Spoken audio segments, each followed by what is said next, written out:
No new business or new testimony will be taken after 9:30 PM, and the meeting will adjourn at 10 PM sharp. Adequate notice of this meeting was provided in the New Jersey Herald. It was also posted on the Sparta Township website and its bulletin board in accordance with all provisions of the Open Public Meetings Act. Also, formal action may or may not be taken on the applications being heard here tonight. It's the practice of this board to salute the flag. Please rise and join us. Pledge allegiance to the flag of the United States of America, to the republic for which it stands, one nation, under God, indivisible, with liberty and justice for all.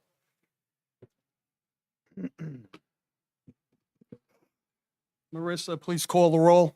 Michael Josephic, Here. Richard LaRufa, Here. Michael Leondi, Here. Richard Rohrbacher, Here. Jennifer Panaha, Here. Michael Steinberg, Here. Chairman Kenneth Larry, Here. Ryan Ranowski, Here. Isabella Artizone, Here. Glenn Keats. We also had a new board members tonight, alternates. The first alternate, Mike Steinberg, was elevated to full board member. Congratulations, Mike. Thank you. And the two new alternates, alternate one, Brian Romanowski, and alternate two, Isabella Artizone. Congratulations and good luck with everything. Thank you. We have minutes from June 11, 2025 to be approved. The chair will entertain a motion. So moved. Second, please. Second. Any comments on the minutes? Marissa, please call the roll. Michael Josephic, Yes. Michael Leondi, Yes. Richard Rohrbacher, Yes. Michael Steinberg, Yes. Chairman Kenneth Larry. Yes. Also, July 9th, 2025 minutes. The chair will entertain a motion to approve. So moved. Second, please. Second. Any discussion or comments? Marissa, please call the roll. Michael Josephic, Yes. Richard LaRufa, Yes. Michael Leondi, Yes. Richard Rohrbacher, Yes. Jennifer Panaha, Yes. Michael Steinberg, Yes. Chairman Kenneth Larry. Yes. The applications to be heard tonight, one was carried from January 14, 2026, Woodport LLC for a D variance, D-variance 1. Billboards are not permitted in the zone. And also application 16-25, Sparta Main Street LLC in the TCM SB zone, D variance 1, where childcare facilities are not permitted in the zone. After the applications are heard, I'll open the hearing to the public for any comments or questions they may have for items not on the agenda tonight. Woodport LLC, please come forward.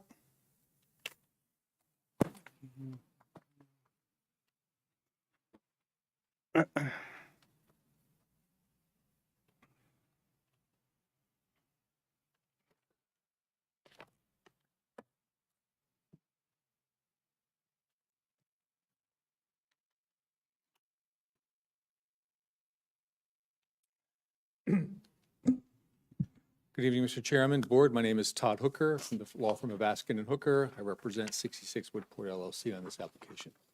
And Mr. Hooker, you know the process here from the last time. After you're done presenting the rest of your application, we'll open it up to our town engineer and planner for their reports, and then the board members who have questions and comments, and then back to the public for their comments and questions, if any. Understood, Mr. Chairman. And also for the record and the public, it's a D variance where you'll need 5 affirmative votes to approve the variance, and if it is, it's tied to the land in perpetuity, as you know.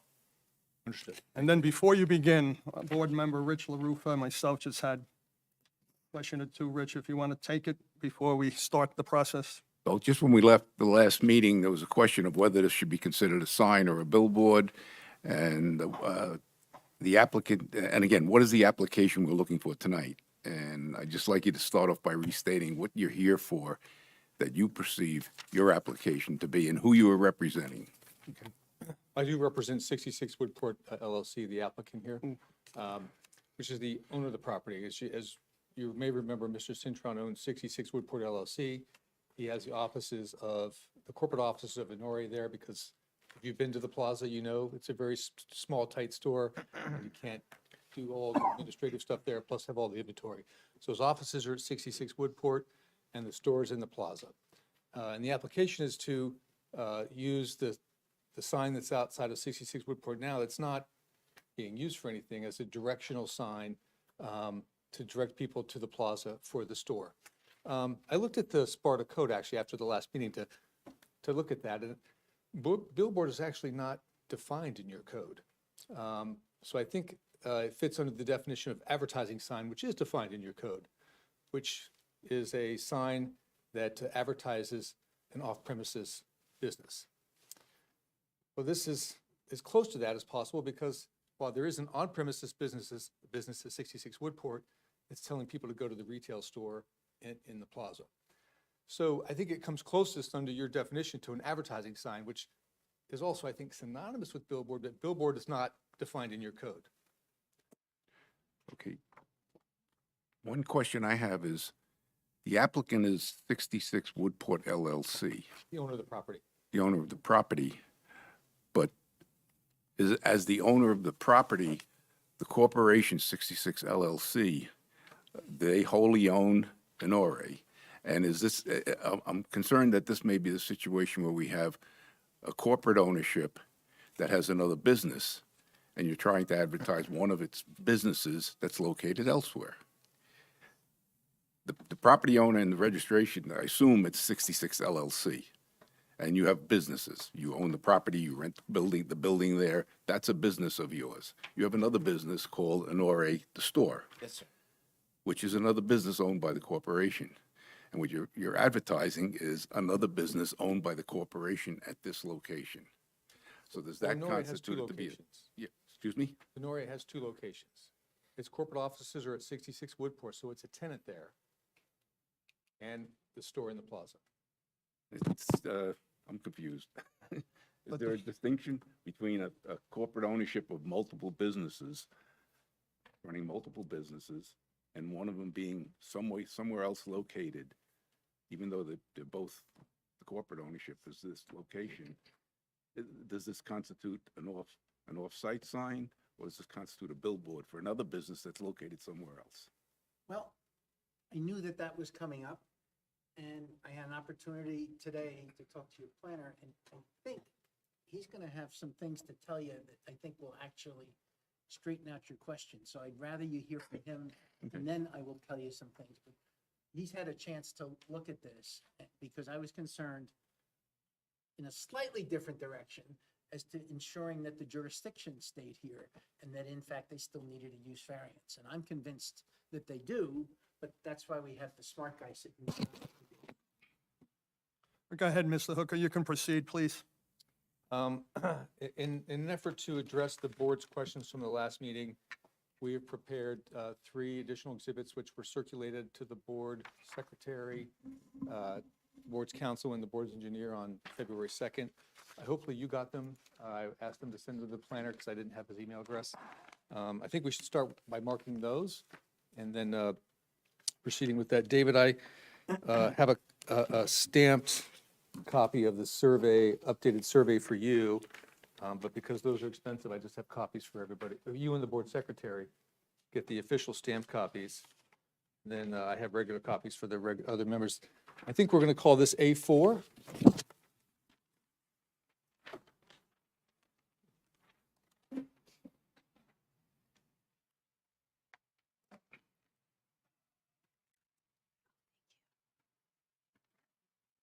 Just identify, what's A4? It is a updated survey/site plan for the property that shows that the billboard is going to be moved out of, it's sitting in the right-of-way by, I think, 2 or 3 feet, based on the survey that was marked as A3. We're going to move the billboard over, and this is the survey to show where it's going to be moved to, so it's out of the state right-of-way. Let me give you, everybody, the rest of the copy.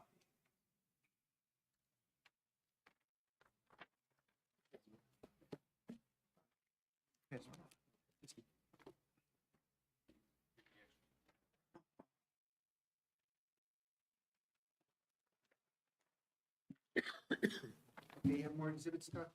Yeah, I have two more. I'm just going to get my pen here so I can mark this.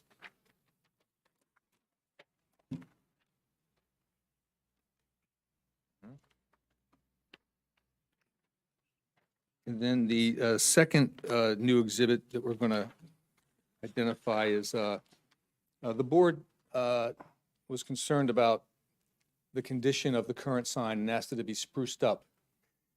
So we have some proposals for the sprucing up of the sign. That'll be A5.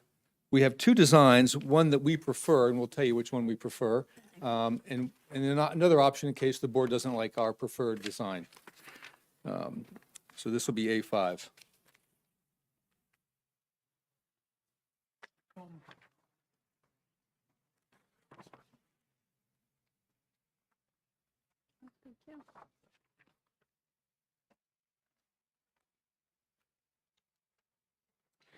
Just while we're doing that, is everybody here eligible to vote? All the regular members or some alternates have to vote?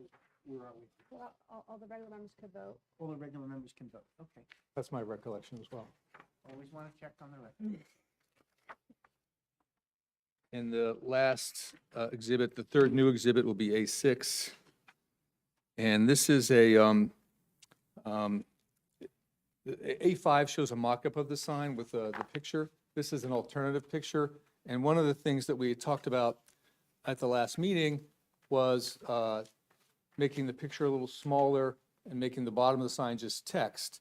But as you can see from A5, the sign is being reduced significantly. It's currently almost 8 feet long. It's 7 feet, 0.8 inches long. We're reducing it to 4 feet. So it's going to be much smaller. And the A6 is designed to show you the, we think the picture, because the sign's so smaller now, the picture looks better on the second page of A6 so that it overlays the picture as opposed to being a separate key plain sort of thing. That'll make sense as we get into it.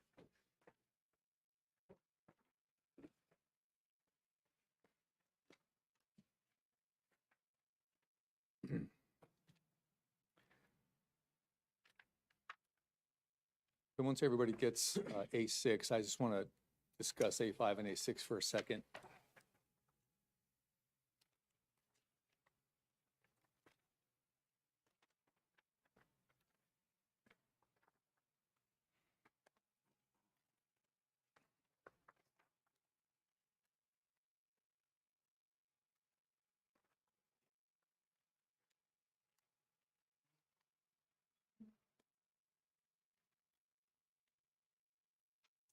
Does everybody have A5 and A6 now? So starting with A5, and if you have A2 handy, I don't know if you guys, hopefully you have it, you brought it with you. The A2 is, looks like this, it's the dimensions of the current sign that's on the site now. Has the dimensions on the sign. And then if we look at A5, you can see that while the height of the sign remains similar, I think under the old sign, it's 107.5 inches. But if we add, let me just back up for 1 second. The applicant's preferred design of the sign is the second page of A5 with the full stone base as opposed to two pillars, stone pillars. We think that's more consistent with the neighborhood and it kind of matches the lake pillars as you go down Winona Parkway. It's more full stone. I think that'll look better, but, we gave you guys options. But either way, it's still going to be 108 inches tall, which is about 8 feet 9 inches. But the sign area, the current sign is 73.5 inches wide by 93.5 inches long, which is 7 feet, 7 feet 8 inches. We're reducing the sign, the gold frame is the signage area, and that's going to be 72 by 48, so we've reduced it by over 3 feet in length to. Height, you mean? Height, yeah. Height or length or whatever. The sign will be shorter. It's not going to be as wide, but almost as wide. It went from 73.5 to 72, But we talked to Kelly down at Signs, and he thought the proportions would look better this way and be more consistent with the neighborhood with the stone base. And, you know, we worked with him and another designer to try to come up with this and meet the, I know that Ms. Panaha was concerned about the size, so we reduced it and made it look nicer because some of the other board members thought it needed to be spruced up. So that's the idea for A5, is to show you that the sign has been reduced in size and it's going to be spruced up in accordance with what we think is the second page of A5. We think that's a better design, and we would hope that the board would agree. Now, if you look at A5, both pages on A5 have the sign with the full picture and a Nore overlaid over the picture. And if you take a look at A6, we think that just looks better because the picture looks truncated if you cut it off on that 80-20 rule. It just looks like it's, I don't know, and especially now that the sign is so much shorter or less length, we think that the first page of A6 and the representation on A5 with the full picture and the Inori overlaid over top of it just looks better. It's more visually pleasing. So we'd ask that the board allow that the full 48 inches be the picture with the text overlaid at the bottom.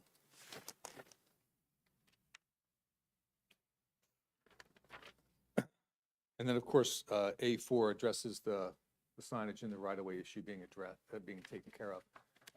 I believe that was all of the concerns of the board, and we think these exhibits sort of represent and address those concerns. But that's everything, Mr. Hooker, for the time being. Mr. Citron, do you have anything you'd like to add? No. I'll open it up to our board engineer. Do you have any additional information, David, or not? The only additional comment I had, other than the comments that we discussed last time, Mr. Chairman and board members, from my report of July 11th, 2025, with the Exhibit A4 that Mr. Hooker did hand out, the proposed sign is relocated outside of the right-of-way. So DOT approval for having something in the right-of-way, I don't believe is required. It's shown as 1 foot clear of the right-of-way. The one thing I think I brought up at the last meeting was, I think if the board were to approve this, they would also need a variance for setback for the sign. While it's outside of the right-of-way and it's 1 foot off, I'd have to look up and see what the requirement is, whether it's 15 feet, 25 feet, or whatever. But I believe there would be a variance involved for the exact offset from the right-of-way line. That's the only other comment. Thank you, David. I Brian, do recall that from the last meeting, and Yes. I did request that variance be granted. That's right. So- Dave, one quick question. When we measure the sign, do we just measure the sign or do we measure the structure?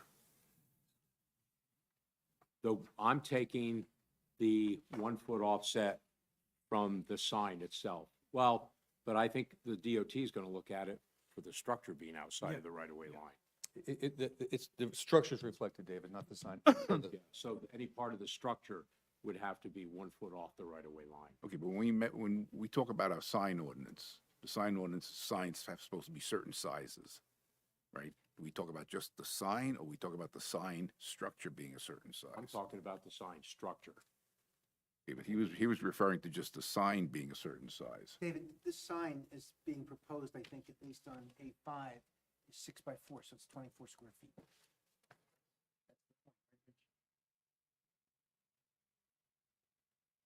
But I'm thinking No. the DOT is going to want any part of the structure out of the right-of-way. Understood, but the 24 square foot sign, Oh, the sign itself is Yes. the picture, if you will. and that's how you calculate it, right? Yes, It that's doesn't not include- the it structure. doesn't Not, include not the frame. frame on the side. No, not for the sign area, I'm sorry. Okay, I just want misunderstood. to make sure how the ordinance was Yeah, written for you. The sign itself. All right, Rich? Brian, you have any additional information? No, it's the applicant has presented I think, the sign package that we were looking for. The less obtrusive, I think, the smaller sign. I know they want what they want. But we're trying to stay within the spirit of your ordinance. So if they would, consider moving that one forward, that'd be great. The question from Board Member LaRufa is that it is unclear on the corporate entities in terms of on-premise, presence. But to meet the spirit of the NJDOT, there isn't a distinction in my experience with that. If there's common corporate ownership, not that I'm making a legal analysis, that analysis doesn't go too deep, with respect to that. But I would say that a reasonable condition of approval is that if the existing ownership changes in any way from what it is now, then they would have to come back to the board, because that's what you're granting the non-billboard sign on, is that you have an on-premise presence that's being wayfinding to another location. For all that to work, I think the ownership entities have to stay intact to meet that kind of, the spirit of the on-premise benefit of the doubt. Because your ordinance is unclear, and if it's not explicitly permitted, that's why we're here for the D1 use justification, and that's why you control aesthetics, signage, and location, because that's your prerogative.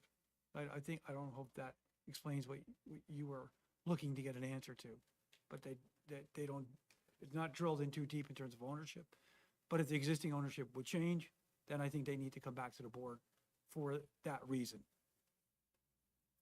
Okay, my concern, it's still unclear, but my concern was that we have a contractor, for example, who has this corporate business at one location, but he has different businesses that he runs.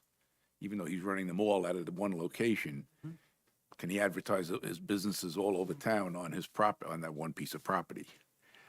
I would say that, as far as I understand the zoning board process, this is a unique application to this set of conditions, and it's not a gateway to other advertisements on this specific board or advertising sign. I think the testimony was he's only going to advertise for Honore on that board. And the condition of approval could be that. I mean, that's all he intends to do. Yeah, I was thinking more of setting a precedence for other, I think we can, we talked, Brian and I talked about this, because I knew that was the issue. And as far as I'm concerned, you can certainly distinguish this, because this is almost a wayfinder sign on this property.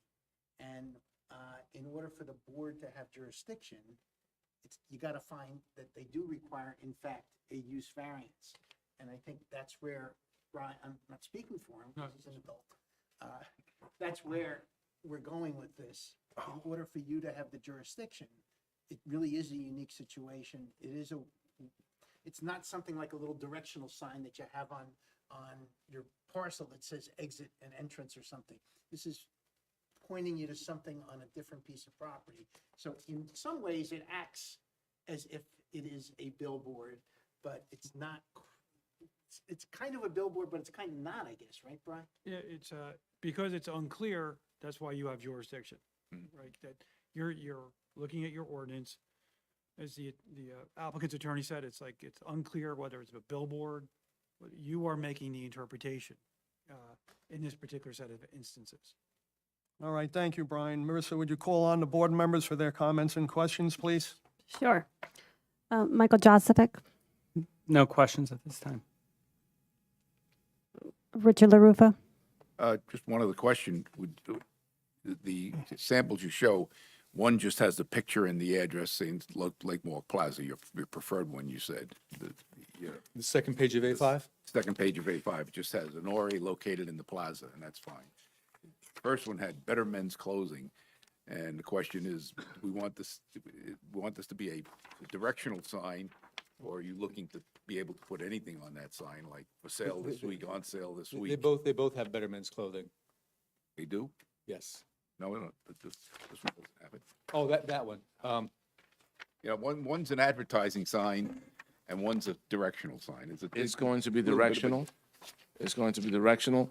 I think A6 is a clearer indication of what we're going to do. Would you consider a restriction that can only have the address, the name and the address on the sign? Or not the address, but Lake Not the Mall address, Plaza. but yeah.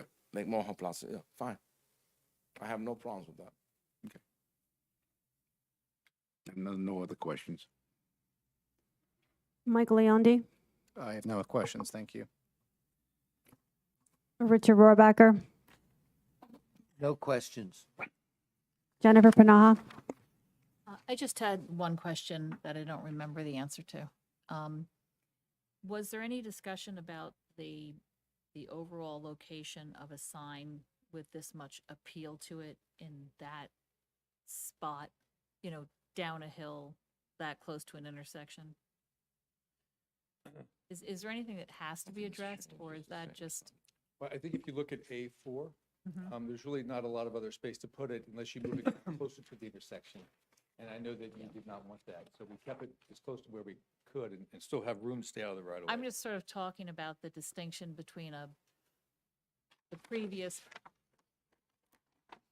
slightly benign, boring sort of sign that was there before versus, an exciting sign. And the location of it being right there. If I'm driving, if I'm pulling out of the theater center and I see your sign, and there's a handsome, well-dressed man on that sign, and I pause for a second, is there any, I'm just asking, is there any requirements or is there any thought that goes into, is this kind of sign a distraction versus the old boring thing? And is that something we need to be concerned with? Well, if I could just maybe I- answer your question briefly. So, Mr. Cintron did have these signs up for a while before the town said, hey, you can't have those signs up, you got to take them down. And there were no incidents. Okay, and there were then- no incidents. and, That's good data, because it is a very dangerous intersection. Thank you. That's all I had. Michael Steinberg, No questions. Chairman Kenneth Larry. I just have a few.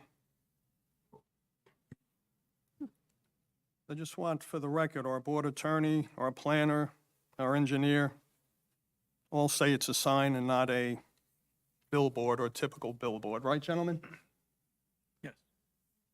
That's agreeable? We can certainly say that, but you have to look at it.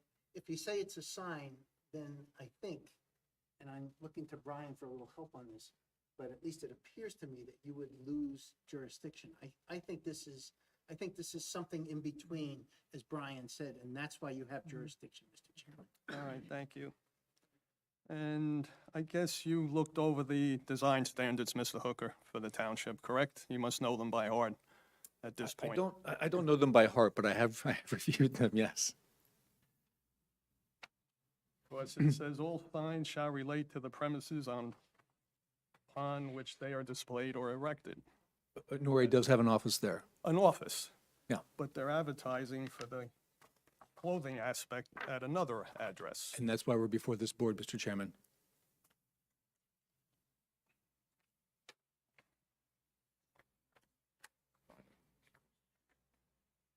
And you don't consider that, or do you consider it a directional sign?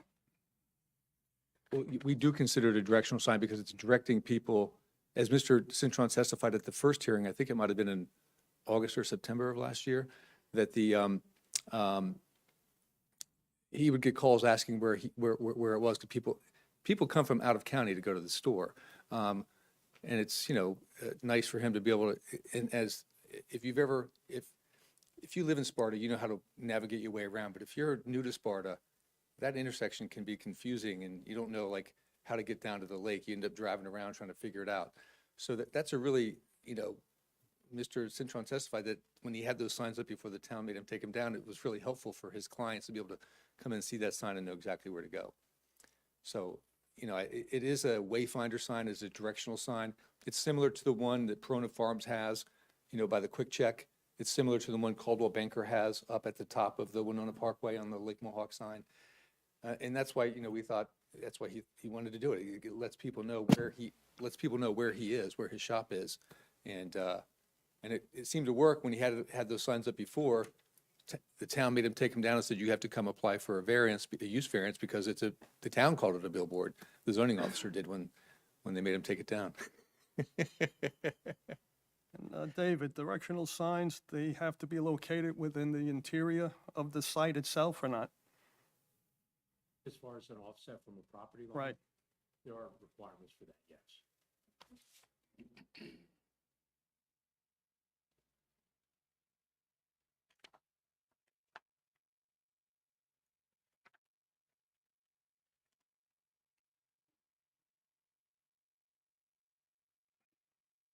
Okay.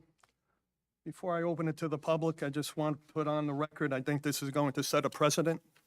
If it is approved by the members of this board tonight, the billboard signs, that's the bottom line. Everyone seems to be sugarcoating it and passing it along to say, oh, we make the decision. I wish it was clear cut, billboard or sign, but no one seems to, even our professionals seem to skirt the issue. So I'll open it to the public now. Anyone in the public have any comments or questions, please come forward. Please give your name and address to the secretary, sir. Rob Otto, North Shore Trail, Sparta. Just to echo the chairman's concerns, I'm hearing, I wasn't at the last one, but I'm worried about setting a precedent. I'm confused, is it a billboard or a sign? Sign clearly has specific design standards. I think the design standards are there to protect public health, safety, and welfare. Within there, I would note that there's a 3-color limit, and so you're talking about graphical. The attorney is describing the sign both as wayfinding, well, predominantly as wayfinding, yet it has a graphical advertisement that might change. The attorney for the applicant has stated that it's a confusing intersection. We know that it's a confluence of all these roads. What we're talking about, I think it's important to note that it's a well-respected, impressive business, and people do come from out of, obviously, I need a suit, but people come from far and wide for your store, right? So I guess my thing is I worry about setting a precedent. I understand that you want a directional, that you feel that, and I'm sure a lot of the businesses in White Deer Plaza would like some wayfinding help. But the fact remains, I think that Coldwell Banker benefits from being the old lake office from when Lake Mohawk was developed. It occupies that spot, so it has this probably grandfathered in signage. I know that Lake Mohawk, with the build out, had actual billboards that were given up. I think you also referred to Perona Farms. I don't think any of the billboards or directionals that you referred to also have graphicals. So I'm just kind of like, I think you should choose, is it wayfinding or is it advertising? Because I don't think it should be both. If it's advertising, I personally think, as someone who lives here and, deals with that intersection, it's a tricky intersection, and you're adding an advertisement which is meant to stimulate your trade, right? It's meant to get eyeballs on it. It's not 3 colors. And so when our predominant issue for crashes here in Sparta is distracted driving and following too closely, I'm concerned that this might perpetuate that. As far as, signage being off-site, I do think that that's something that this board should consider, because while you have an office there, what's to stop someone from creating, hypothetically, 100 micro offices in an off-site location and then getting directory signage in the front of it pointing people here, there, and everywhere. So, and then I would also say, while I appreciate that you reduced the size of it, the guidelines again exist with a 3-color maximum, I think, to limit distraction, to highlight that you're in the town center. You have a beautiful store. It's architecturally beautiful, inside beautiful. People go down to the small town village, And wouldn't it be a shame to then kind of have this touch off, for lack of a better description, like an arms race where, oh, they got a billboard, now we want to get a billboard. And then you just have all these distractions because people say, they got this, why can't I get this? Because yes, this board should be looking at the merits of this single application, but we all know that business owners are going to say, they got one, why can't I get one? This is not fair, right? So,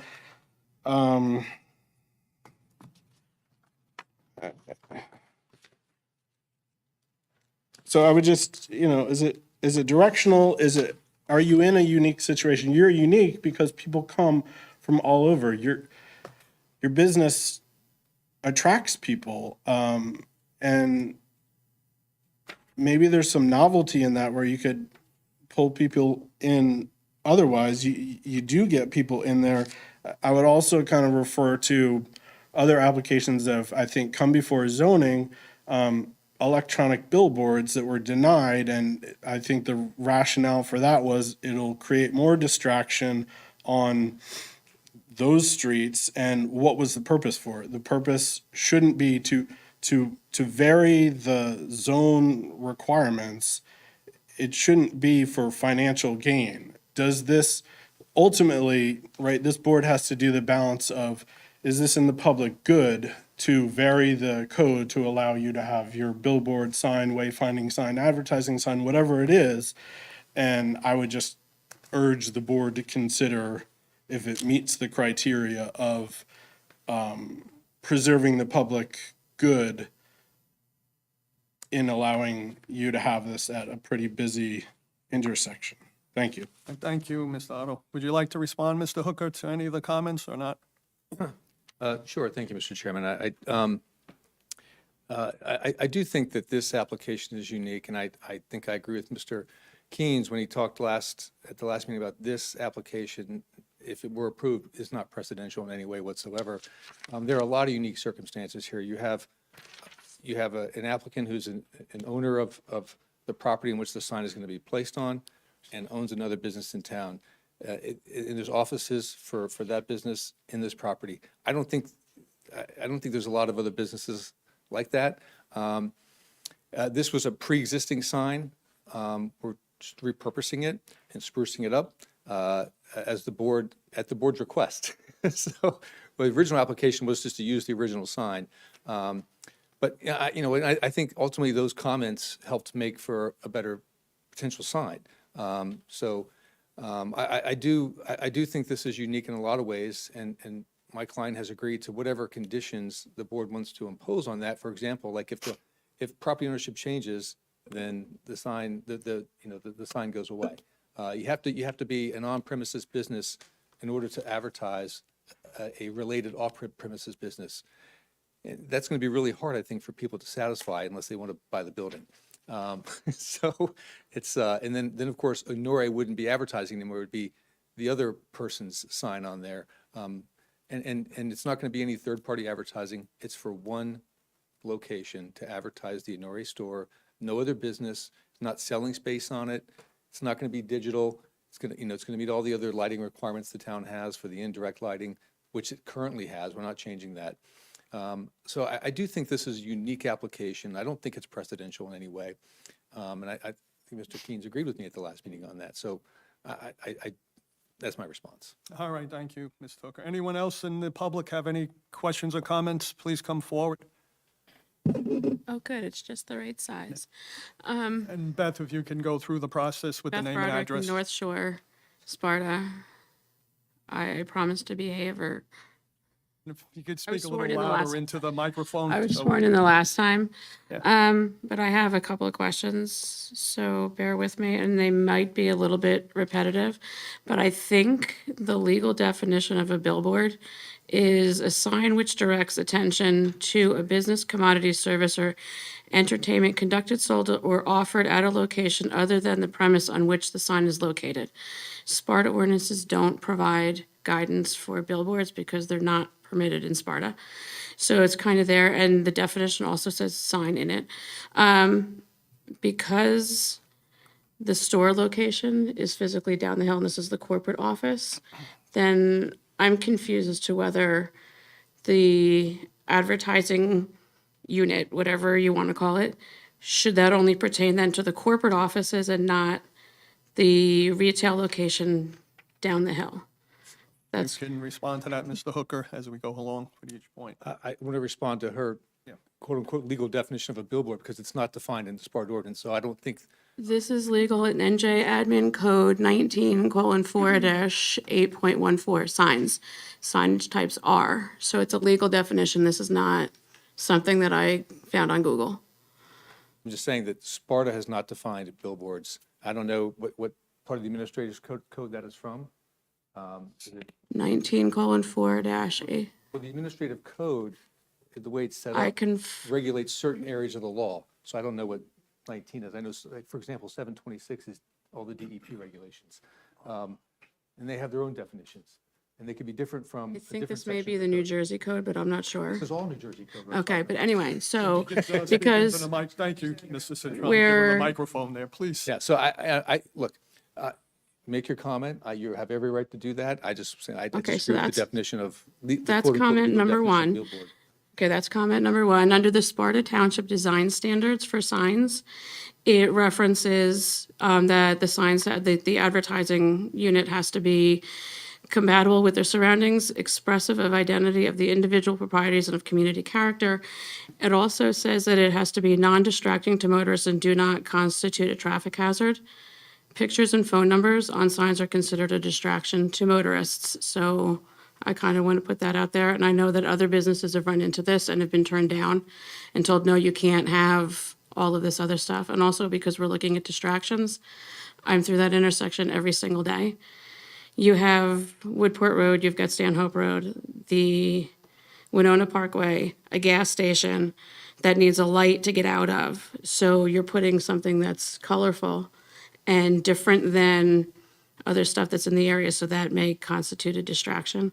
I also know that with the planning board and the master plan, they're looking at traffic and traffic concerns that the residents of Sparta have, including that particular area, and they've been working with a specialist on that. So I think we have to keep that in mind, that we can't be doing something that's contradictory to what other parts of the town are doing and working on. Another question that I have is advertising should not be permitted in any zone district in the township, and also has to relate to what's on that location. Is this a sign for the corporate office or for the retail store? Because the retail store is down the hill, which we've discussed. And also, it's directional, so I don't know. I know Rob talked about it and was a lot more eloquent than I am. So does that all factor in, since this is not an exit sign like we see at the bank and Burger King? So does that all factor in relation to the Sparta Township design standards? And then I think those were the big ones that I had, since everybody else kind of covered most of my questions. Oh, wait, the last one is that under the Sparta Township additional sign standard by zone, it says that a business establishment may display one or more signs not exceeding 3 relating to its business. Nora already has 5 signs at its location, 1 on the facade, 3 on the awning, and 1 on the side window, already exceeding the allowable code. So this would be number 6. So I'm wondering if that factors in as well to what can be approved, regardless of whether it's a sign or a billboard. All right, thank you. That's all I got. Thank you, Beth. Could you respond to that, Mr. Hooker, with the amount of signs there already on the premises? I don't have a response to that. I mean, it is what it is. And that's why we're here before the board, because we're asking for a variance to allow this sign. I just want to say that to the extent that she was testifying as to what constitutes a traffic hazard, she's not an expert. It's her lay opinion on that. And it really should have no influence on the board in terms of whether it's a hazard or not. So that's all I have to say about that. There's no expert testimony being given to the board about whether this sign would be a hazard. Right. And the only evidence we do have is it was there before for several months and it wasn't a hazard. So And Mr. Citron, any reason you have all those signs now down there at your place? I think the individual said 5 signs already down there? Well, I think the awning constitutes one sign. I have the sign that was approved by the town on the facade of the building, which I own, and also the one on the awning. Those are the only signs that I'm aware of. And that was approved by the awning was approved by the town as well? Exactly, yes. All right, thank you. Anyone else in the public have any comments or questions? Please come forward.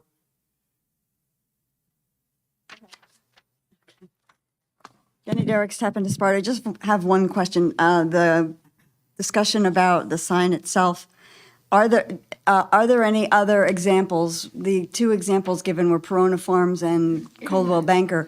Are there any other examples of signs in the town that the sign depicts, has a photographic image that you know of? David, do you know of any other signs like that in the township besides the 2 Jenny mentioned? And the applicant? Not off the top of my head. How about Tomahawk Lake? That sign's still up? It's not a photograph. It's also Byram, I think. All right, please don't get into an argument. No, I'm just, Please don't get into my question is there a photograph anywhere else? Mr. Intendola, in his at the last meeting, characterized it as similar to a movie poster. And I'm curious if there is any other that you know of in the town that has a similar display. Thank you. All right. Thank you, Jenny. Anyone else in the public, please come forward. Good evening, Kathy Ebenkowski, Sparta. Can you just give your name and address, Kathy, a little bit louder so the thing? Sorry, Kathy Ebenkowski, Sparta. Kathy with a K or a C? K. How do you spell your last name, Kath? EBBINKHUYSEN. You swear to tell the whole truth and nothing but the truth in the testimony you're about to give, so help you God? I do. Okay, Kathy. So just a couple points, observations, if you will. This location, this intersection is a 5-way intersection as far as I can tell. There are children that cross this intersection. This is one of the most dangerous intersections in our township due to the fact that there are so many cars crossing in so many different ways. To introduce a sign that is a photograph, as I just heard, a photograph you want to look longer at, as opposed to maybe something that just has words on it. So when you're driving and you're seeing a photograph, in my opinion, you're going to want to look longer. But really going back to the 5-way intersection, there are children that cross that intersection today. It is very dangerous. There are children walking from White Deer Plaza. This is one of our town centers, right? And that's why we want Sparta to be walkable, right? And we want to encourage children to walk there and adults. And when you have something that is causing a problem, in my opinion, causing a distraction from pedestrians, knowing that there in the last 5 years has been a fatality in that area alone without a sign, never mind adding more signs. So I just wanted to, mention that this is our theater center. This is a place where we want kids. I don't know that that's a great thing to have another distraction there in a place where there's already 5 lanes of traffic kind of crossing over there. And it just looks out of place, my opinion. Thank you. All right, thank you, Kathy. Anyone else in the public? Comments or questions, come forward. Seeing no one else, it's back to the board. Board members have any other questions or comments before I ask for a motion to approve the application? I have one last concern in trying to understand what it is we're voting on and how we're voting on it. You're representing that this is Honori, their corporate offices are here, but the store is down in the plaza. If you look up Honori on the web, the store is the address. It doesn't say anything about a corporate office. And the applicant for this variance is not Honori. If Honori's corporate office is there, why isn't the applicant on the application Honori rather than 66 LLC? Because the owner's making the application on behalf of the tenant. It's common ownership. Mr. Citron owns both companies. So Honori is a tenant there. Well, if you would prefer, we could. We're getting into legalistic language. It's We could just say, pure Honore, I mean, confusion. Mr. Cintron owns both businesses. I mean, the property's held as in an LLC, and the business is a separate legal entity, but they're really have common ownership. So he's here as the owner of both businesses. If Why wasn't if the the application- distinction, if why the wasn't the distinction is application made the under- application should have been made under Honore, we can resubmit. If that's what you want, and make it under Honore. I don't think it makes any difference. It's not going to change the nature of the relief we're requesting. I think it does, unfortunately. But it's just too muddled in legalese for me. That's all. That's my comment. Thank you. thank you. Oftentimes, when signs, application come before the planning board, it's the owner of the business or of the property that makes that application on behalf of the tenant. It's pretty common.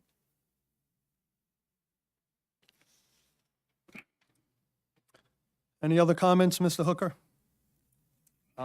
Yes, Mr. Chairman, just to, I mean, one of the things, I agree that the ordinance on the general prohibition of billboards, and the ordinance related to signs really relates to health and safety.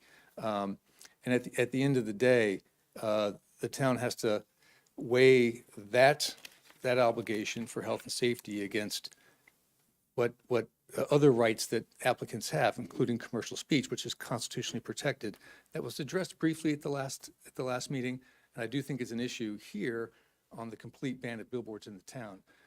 The town has categorized this as a billboard.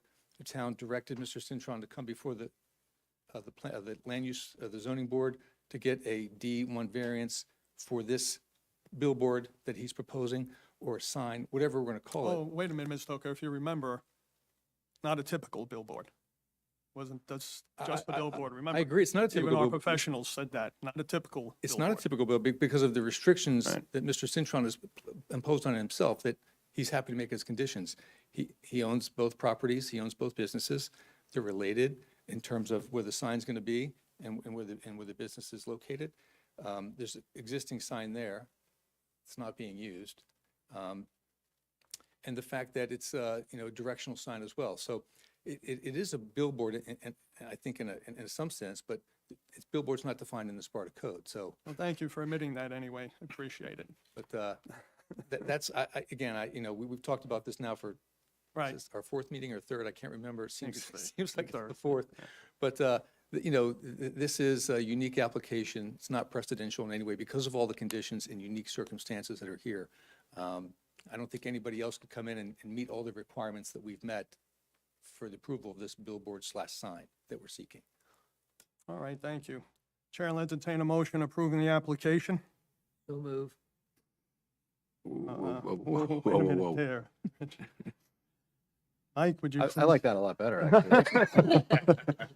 You can second it after Mike goes through the conditions and so forth, Richard. All right, Mr. Chairman, I'll make a motion to have the board attorney draft a resolution approving application number 7-25 for 66 Woodport LLC, Block 2026, Lot 3 at 66 Woodport Road, for a D1 use variance for modification of the existing monument sign to serve directional purposes for the applicant's business in White Deer Plaza, including relocation, nope, that's from last time, disregard that.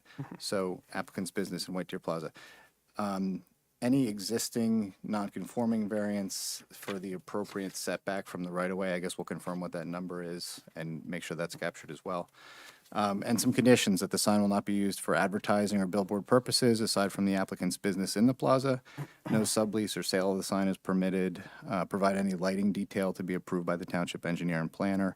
If existing ownership changes for any reason under any new structure, the new owner would have to come back to this board to consider using this, to continue using the sign.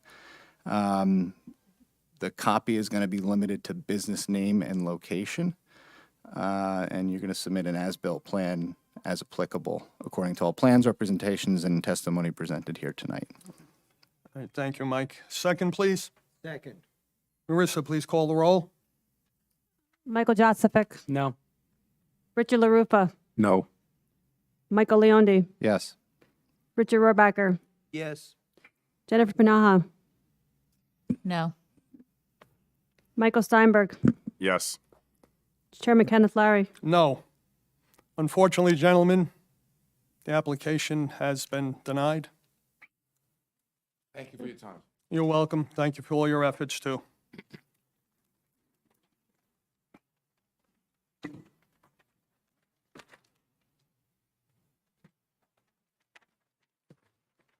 Florida Main Street LLC, please come forward.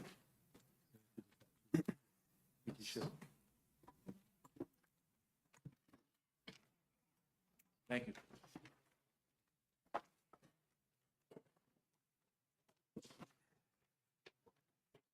Even Mr. Chairman, Craig Feldman from the firm of Paris Ackerman on behalf of the And applicant. Mr. Feldman, if I can just go through the process after course. you're done with your professionals presenting your client's application, our professional engineer and planner will give their reports. Then our board members, with any questions or comments, will go next. After we're finished, I'll open it to the public. And as you know, this is a D variance. You'll need the 5 affirmative votes to approve it. And if it is approved, they'll be tied to the land in perpetuity as usual. Understood. And please speak clearly and loudly into the microphones. It's a state requirement. We have a recording of all proceedings. I will. At this point, we have 4 witnesses this evening, architect, traffic engineer, site engineer, and planner. And just in light of the time restraints, I'd like to just move right into that, if that's okay. Craig, you can sit however you're going to be comfortable, but get Owen to set the stuff up. Yep. And pre-mark them, and then. Or with Cheryl? Thank you.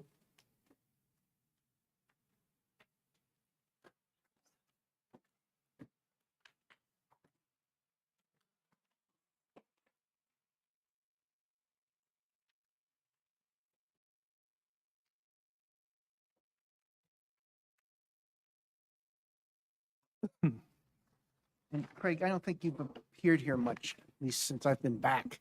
So if you have something up there that was submitted as part of the application, we don't need to mark it, just identify it. And if there's something new, we will mark that, okay, Craig? We have, let's see.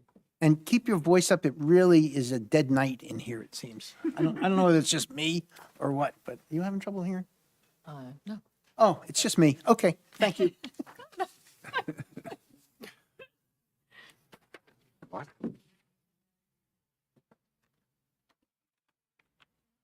You just got to turn it on. Would you please raise your right hand? Do you swear to tell the whole truth and nothing but the truth in the proceedings before the board tonight, so help you God? I do. And who might you be? I'm Cheryl Schweiker, SCHWEIKER, architect with Jarmel Keisel Architects and Engineers. And you're a licensed professional architect in the state of New Jersey? I am. And have you made appearances before other boards, Cheryl? I have, not this board, but other boards. All over the state of New Jersey, right? And this is the traditional stuff that you do, is that correct? Absolutely. Board accepting of Ms. Schweik? Any questions from the board for the professional? Nope. Okay. we'll Okay, accept it. also, just one note, since we have 2 members, you all are allowed to participate, even though you're alternates, as much as you want. You just will not be called to vote unless we have a shortage or somebody steps off, okay? Okay, counsel.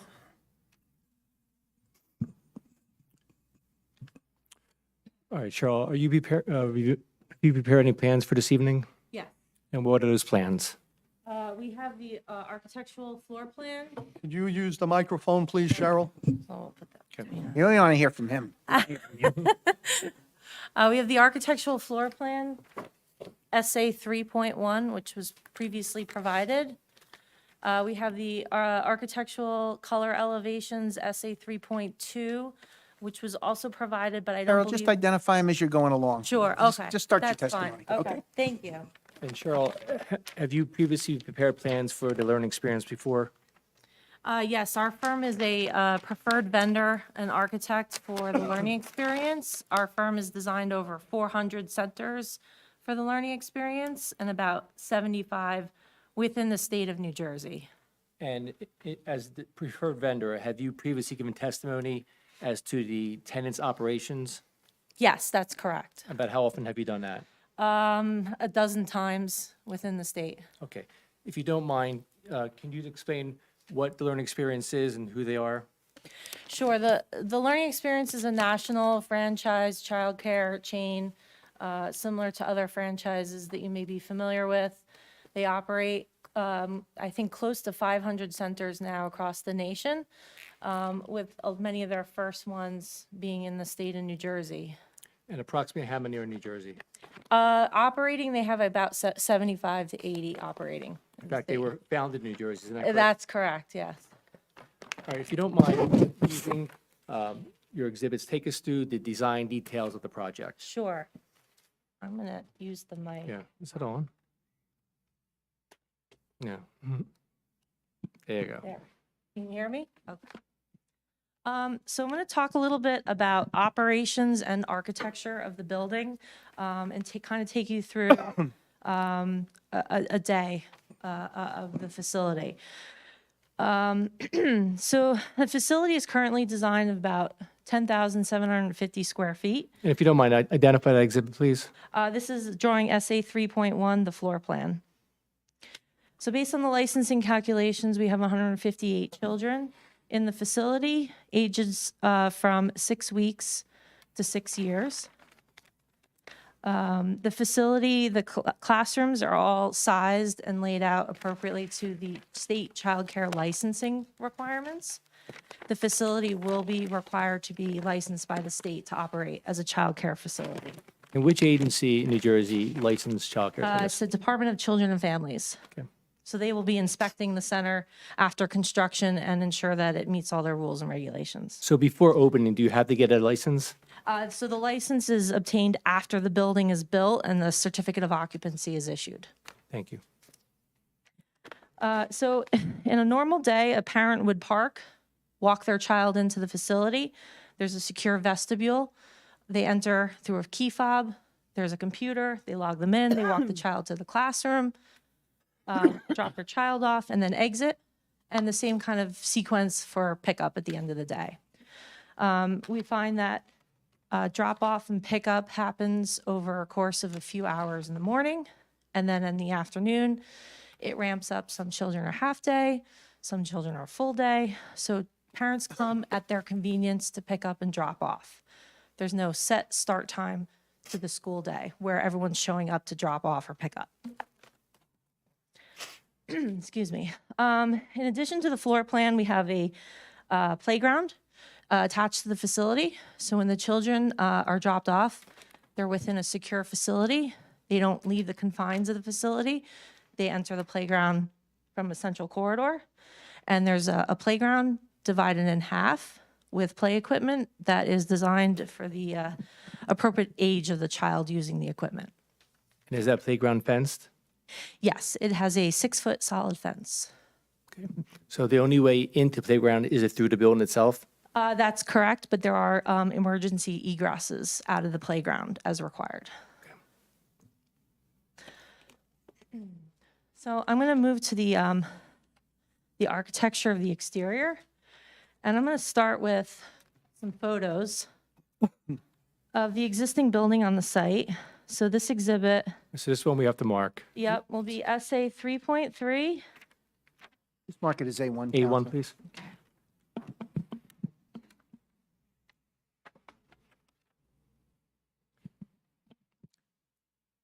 Did you take these pictures? No, I took them off of Google Street View, honestly. Did you enhance them? Did you do any of that No, AI stuff? No, I did not. Okay, so this is, what you see is what we got, Yeah, right? that's right, yes. Okay, that's your testimony. Approximately Thank when you. did you pull this off of Google? Yesterday. Okay. So the exhibit's marked February 10th. Thank you. So these are some Google Street View images of the property with the existing structure there that will be removed, showing view from looking head-on, looking northbound on Main Street, southbound on Main Street. And you can see the view is obstructed looking southbound or northbound with the large tree on the adjacent property. So understanding the architecture of the existing structure that's there, which we find that couldn't really be converted to daycare because this is too small, the age, trying to bring the facility up to the standards that a childcare facility needs, it's just not feasible. So in looking at the new facility, so this is SA 3.2. These are the elevations that are in the packet, but this one is colorized. So the original one was not colorized? I believe the one that was submitted was not color. Melissa, you remember? All right, we're going to mark that as A2, okay? That's fine. I think there was, I don't think there were color. Okay, actually. we'll mark Thank it you. as A2. Black and white. They were black and white, right? Yeah. Thank you. So the new facility has architectural themes in keeping with Main Street and the other buildings in the area. We have a sloping roof, kind of residential looking, siding, lap siding, divided light windows, some shutters, architectural shingles. So the architecture of the building is keeping with the theme of the area. If you don't mind, just point out directionally, which I believe is west, the Main Street direction. Right, yes. So the proposed west elevation is the view that you would see from Main Street. And then to the east, which is facing the parking area, is the top. Correct. So the east elevation is where you're going to park in the parking lot and enter the building in the rear at the east elevation.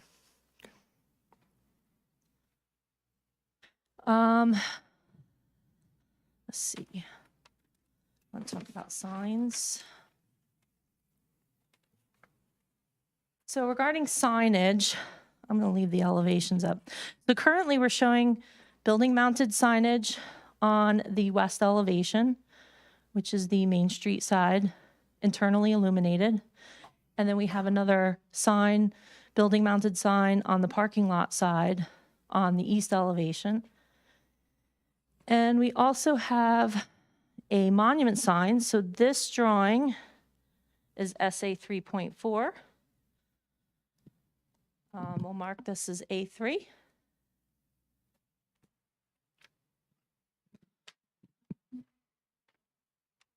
So this drawing demonstrates the design for the monument sign, which has a sign area of 21 feet.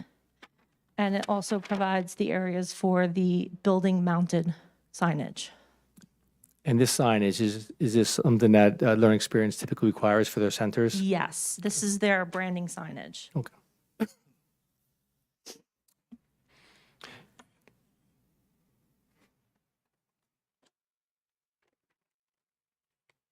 So a little bit more about the building itself. It will be designed and constructed in accordance with all building codes. It'll have a sprinkler system, fire alarm, proper egress. Can you speak to the exits, emergency exits? Sure. So if we go back to the floor plan, you'll see that each classroom has its own exit door to the outside, which is why we have this 4-foot fence around the building to act as an extra layer of security in case a child did open a door. They're not running out into the street. And what kind of fence is that, the 4-foot fence? That is a 4-foot solid PVC fence, similar to the playground fence, just 4 foot. And it's white, I A believe? white PVC. Mhm. Okay. Can you speak to the HVAC and where it's located on the property? Yes.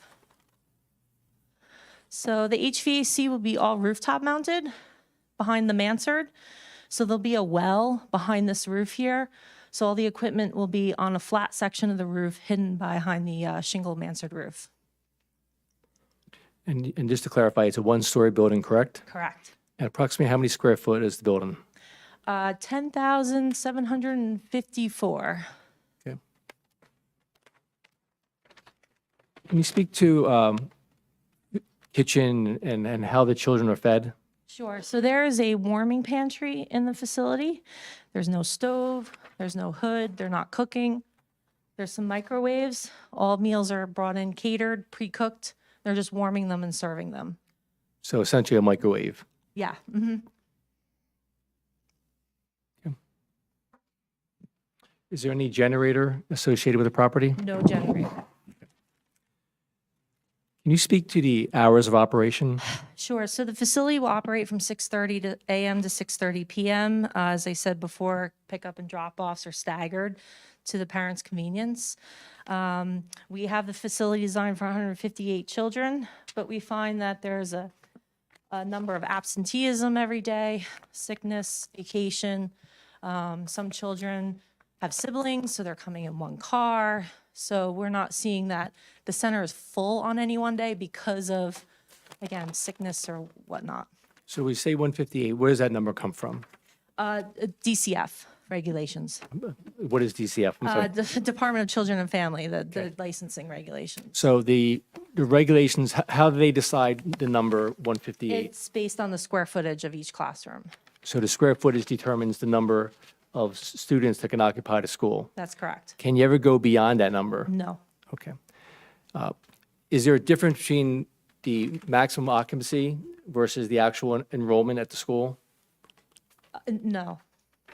In terms of the number that's, Well, you have a Determined. maximum capacity right, determined by your licensing. correct. But is the enrollment always at that number, the actual enrolled students? The school will enroll 158 children, right. Mhm. Okay.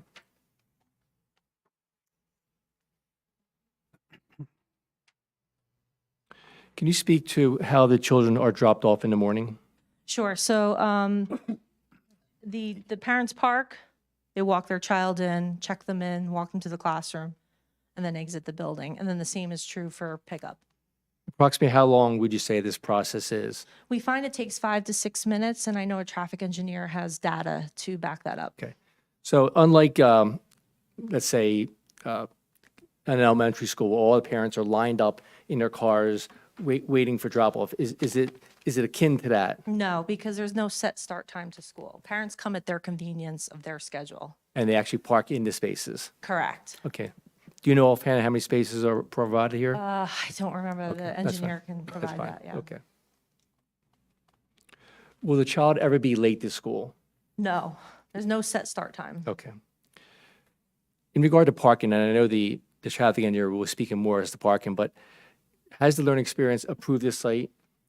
Yes, they've done their studies in demographics to ensure that there is a demand. They wouldn't build a center in a location that they didn't think was feasible. They've done many studies. They're a successful franchise, so they know what areas that they want to develop Okay. in. Is parking a material factor when they're selecting sites? Absolutely. And did they specifically look at the parking requirements here? Yes, they have their own minimum number of parking required. Okay. Let's talk about where the staff parks. Do the staff also park on site? Yes, they will park on site. Usually they're directed to park in the spaces that are furthest from the entrance. There's also data that shows some of the employees use programs like rideshare, Uber, Lyft to come to work. And do all the staff show up at the same time? No, so the facility will open with like a handful of teachers, and as children arrive, they kind of learn the schedules, so teachers start showing up as more children show up. And then the same is true at the end of the day. As children leave, the teachers start to leave. So approximately, when do students start leaving the school? Like, is it around 5 p.m., 6 p.m.? When is it? It could start as early as noon. So why is that? Some children are half day. Some, again, parents are picking up at their convenience. Maybe they're picking up an older sibling that gets out of school at 3 or later after work. So there's different end times that they pick up. Does learning experience allow for half-day programs? Yes. Okay. What about special event planning? Are there like graduations, birthday parties, those kind of things? So if there's ever a special event that would require the whole school, they would do something off-site that could accommodate the volume of people. If they were going to have some kind of, say, graduation, it would probably be for one class. The biggest classroom only holds 20 kids. So if they were going to have a graduation for the preschool 3 class, it's for 20 kids. As to that point, does each classroom have a maximum number of students in that physical class? Yes, so there are maximum group sizes per DCF's rules and regulations. So you can only And just to have a max- clarify, DCF is The Department of Children and Family. so in a given classroom, there's a certain number of students could be in that classroom. Is that Correct. right? So if, for instance, the infant classroom is full, can you ever go beyond that number? Not in that room. So sometimes what they do is they would change one of the other rooms to be a different age group, but they would never over-enroll or maximize For that classroom? for that classroom, yeah. Is Learning Experience basically open Monday through Friday? Monday through Friday, no weekends. Right. So will there be any parking requirements on the weekends? No. All right. Are there any special events on the weekends? No. The only, and outside of the hours of 6:30 to 6:30, there's a cleaning crew that would come, twice, 3 times a week in the evening to clean the facility. Okay. What about the question of loading? One of the waivers that are being sought in this application is regarding loading. Does the Learning Experience have any real loading needs? No, there's no school bus that comes to the site. They don't get large deliveries. If they're getting their catering deliveries, it's in a small van, Amazon, UPS truck, nothing larger than that. All right. Can you speak to the playground and how it's designed, what kind of equipment's there, any safety protocols that are there? Sure. So the playground, again, is enclosed with a 6-foot solid fence. The surfacing will be artificial turf. There is play equipment in there on each side of the playground for the ages of the child using it. So we have a infant toddler playground on one side with age-appropriate equipment, and then a preschool playground with equipment for that age. The equipment will be inspected by the state and requires to have its inspection stickers on the equipment in order to be used. All right. Sticking with the grade school analogy, when everyone goes out for recess at the same time, is that what happens here? No, so each classroom is scheduled times to use the playground. So it'll only have one classroom for the preschool side and one classroom for the infant side out at the playground at once. All right. Are there any special safety protections within the playground itself? So the equipment is designed per the playground requirements. There's fall zones, so everything is designed to meet those regulations. Is there anything to shield the students from, let's say, the sun, for instance? So that we have 2 awnings in the playground. We are required per Department of Children and Families to provide shade areas. Is there water fountains? And there's water fountains as well. When the students are in the playground, are they monitored by staff? Yes, so the child-teacher ratios must be maintained, similar to in the classroom, must also be maintained in the playground. Okay.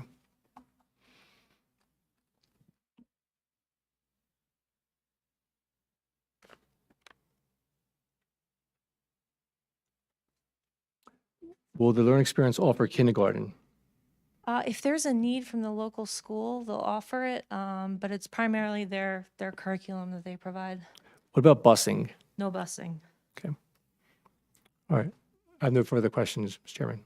Thank you, Mr. Feldman. Thank you, Cheryl. Who's your next professional, Mr. Feldman? Owen Dykstra, sir? Please come forward, Owen.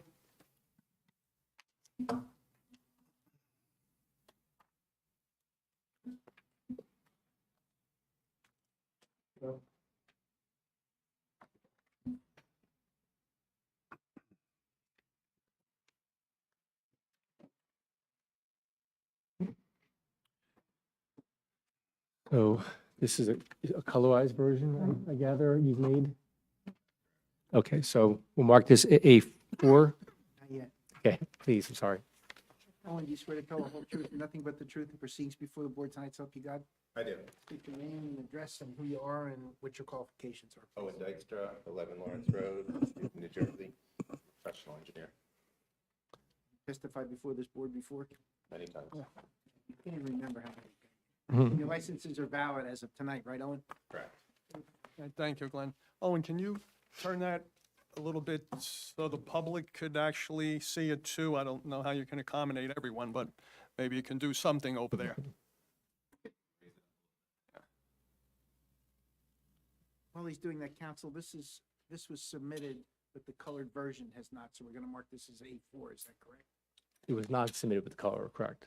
Right, but No, the plans were submitted, it's just not the color to do. Correct. Okay. So we're going to mark this A4, which is a colorized version of the site plan that was submitted in connection with our application. Thank you. Maybe the public can move a little bit closer to where the Owen is, so you can see the plans.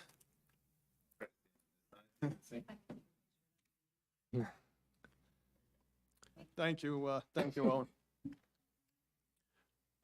Owen, is there a date on this? Our presentation plan, it's a colorized version of different parts of the plan set that I'm gonna speak to. February 5th, 2026.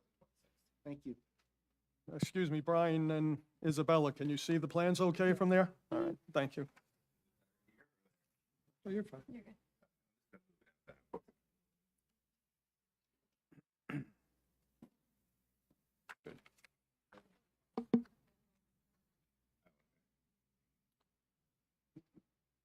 Can you hear me?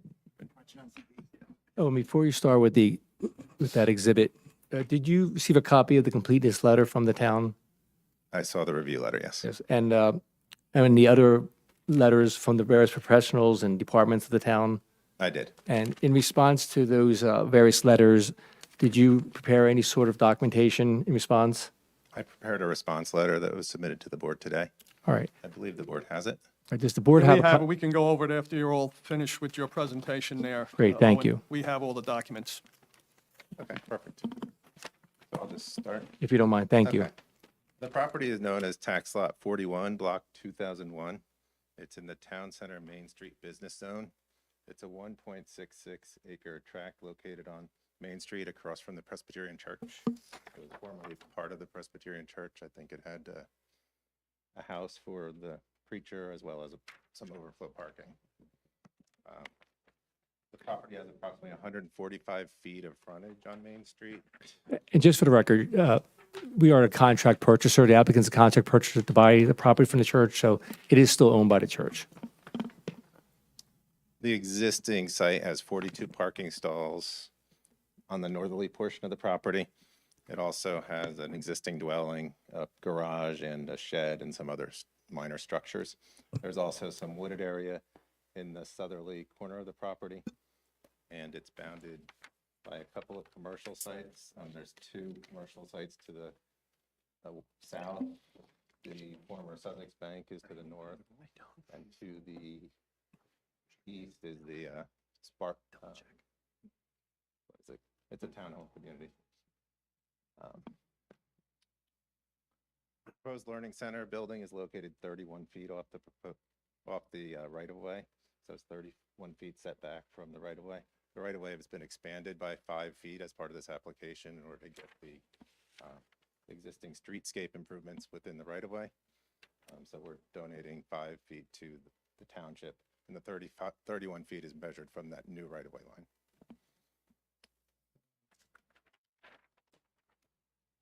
The building conforms to all setback standards. It meets. Owen, excuse me, a little bit louder into the microphone. We can never hear you on YouTube when we watch. That's the goal. No. All right, good. No. The building conforms with all the setback requirements. It meets the front yard, side yard, rear yard requirements. We have a 2-way access coming along the southerly side of the property along Tax Lot 40. That goes to the parking lot. That's a 49 stall parking area in the rear of the site. The fire marshal had requested that that access way be labeled as a fire zone, fire lane, and we'll provide signs and pavement markings to that effect. The parking area is designed in a loop, so people come in, they can loop around, find a parking stall. They never get stuck where they have to back out.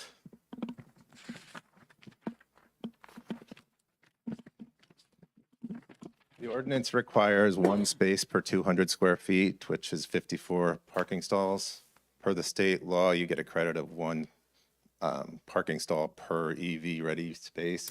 We're providing 5 EV-ready spaces, so the 49 parking stalls that we're proposing meets the code requirements. The primary building entrance is actually in the rear of the building because that's the most easily accessed from the parking area where the parents drop off.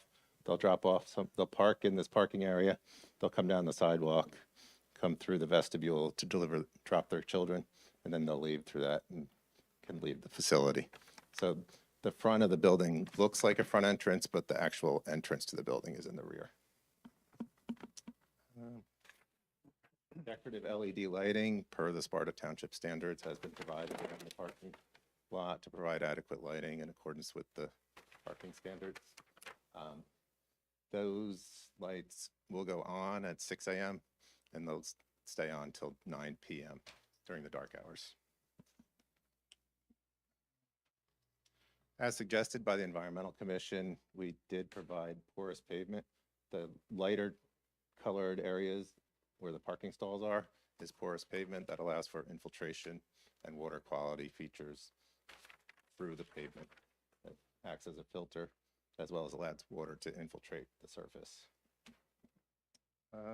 There's no shared parking agreement with the church. The overflow parking is no longer required by the church because of changes in membership at the church. So there's no agreement there. Also, there's no loading area proposed. As Cheryl mentioned, there's no requirement for one from the learning experiences perspective. And also the ordinance only requires it if there are deliveries required. So it's a question whether it's a waiver or not, but we asked for it as an abundance of caution. No generator is proposed. We also have a trash enclosure located at the rear of the parking area. As far as anybody who's delivering trash will walk out the front door, there's down a sidewalk to the trash enclosure. The trash enclosure has a gate. It's designed so it's easily accessible for a garbage truck that can just nose right in there.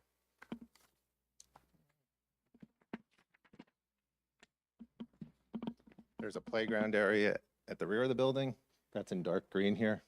As Cheryl mentioned, the surface is artificial turf. It's also a permeable artificial turf, so that actually allows for water to go through it, through a gravel into the, providing infiltration as well. It's fenced for the safety. How high is that? Is that a 6-foot fence? My notes say 4, but Cheryl said 6, so. 6-foot fence? Foot fence. Thank you. There's also a sidewalk around the entire perimeter of the building. That's also fenced. That's with a 4-foot vinyl fence. There's a gate in that fence to a sidewalk that goes out for pedestrian access to the street. Stormwater has been designed in accordance with the township's stormwater management requirements. The current flow paths have been maintained. In other words, the water where it was flowing is still flowing. However, we've reduced the volume and rate leaving the site through various features, that being the porous pavement, as well as we have an infiltration basin that collects all of the roof water in order to put that into the ground. Mr. Simmons had a few comments regarding the stormwater, and we'll address those with his staff, provided we get approval. There's also a ground lit monument proposed at the front entrance, well, not at the entrance, at the front of the building. We located it right in the middle of the site. We looked at different locations along the site, and there's an existing 2-story structure just immediately to the south. So if we put it where it could meet the 20-foot setback, it would be blocked by that building. So we felt it was more appropriate to put it in the middle. We set it 10 feet back from the new right-of-way, which would have been 15 feet from the current right-of-way. So it's a variance or a waiver to allow the sign to be 10 feet off of the right-of-way. That also puts the sign, which you see here, is kind of a exhibit. The sign itself is 9 feet. So if it's 10 feet off of the right-of-way, then 9 feet, and then it's 9 feet to the building, to the columns on this part that sticks out. So it kind of sits right in the middle between, and it feels like the appropriate spot for that sign. And also, being in that location, it allows cars that are coming northbound, because of this building blocking the learning experience building, they'll be able to notice that that's the location they can enter without missing the entrance. that building is set forth a little bit closer to Main Street, is that correct? Yeah, that looks like it's about 15 feet off of our new setback, whereas ours is about 31 at its closest point. Thank you. We've also provided extensive landscaping on the site in accordance with the ordinance requirements. There's large trees in the rear. We saved them where possible. In the areas we had to disturb, obviously, we've removed trees, but we have provided a evergreen buffer to the rear to because these are all deciduous trees. Providing evergreens kind of gives it an understory, so it'll provide more of a break for anybody living in these units looking at this facility. The Environmental Commission requested review plantings for native and invasive species. We did go through the plant list on our landscape plan, and we did have one forsythia, which is a non-native, so we can replace that if the board would prefer with a winterberry holly. And, oh, and you agree with all the recommendations the Environmental Commission made, correct? Agree with them? I mean, The recommendations part. I responded to them, they have a lot, they recommend the building be smaller, we don't agree with that, obviously. There was a number of recommendations that You we try our responded best to, accommodate their recommendations. We've done the porous pavers, we've provided the, I see you responded to all of them also in your report. correct. All right. They also asked for additional screening, both the planners and Dave's report, and we will provide that on the westerly boundary and I think also on the northwesterly boundary of the parking area.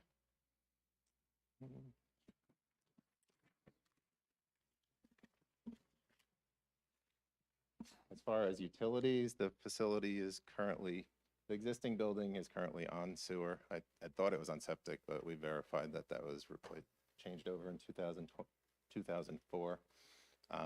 It's on water, and so the proposed facility will also be on sewer, water, natural gas, and electric. I believe that covered pretty much everything I had. And Owen, will you be covering the traffic report too, or do you have a traffic engineer? We have a separate traffic engineer, Mr. How Chairman. about the fire report? The fire report I covered as far as the fire lanes. They also, we agree to the locations for the hookups that they I was have. a little confused, though. Did you see the letterhead, Township of Hardyston? I noticed that. I did see that. Wasn't Sparta, so I don't know if that was just. Shared service. I think it's a shared service. Oh, now. it is? Yeah. Yeah, shared service. Oh, all right, good. Okay, anything else, Owen? That's all I got. The next, thank you. Next professional, Mr. Feldman. Yes. Matt? Did you see this?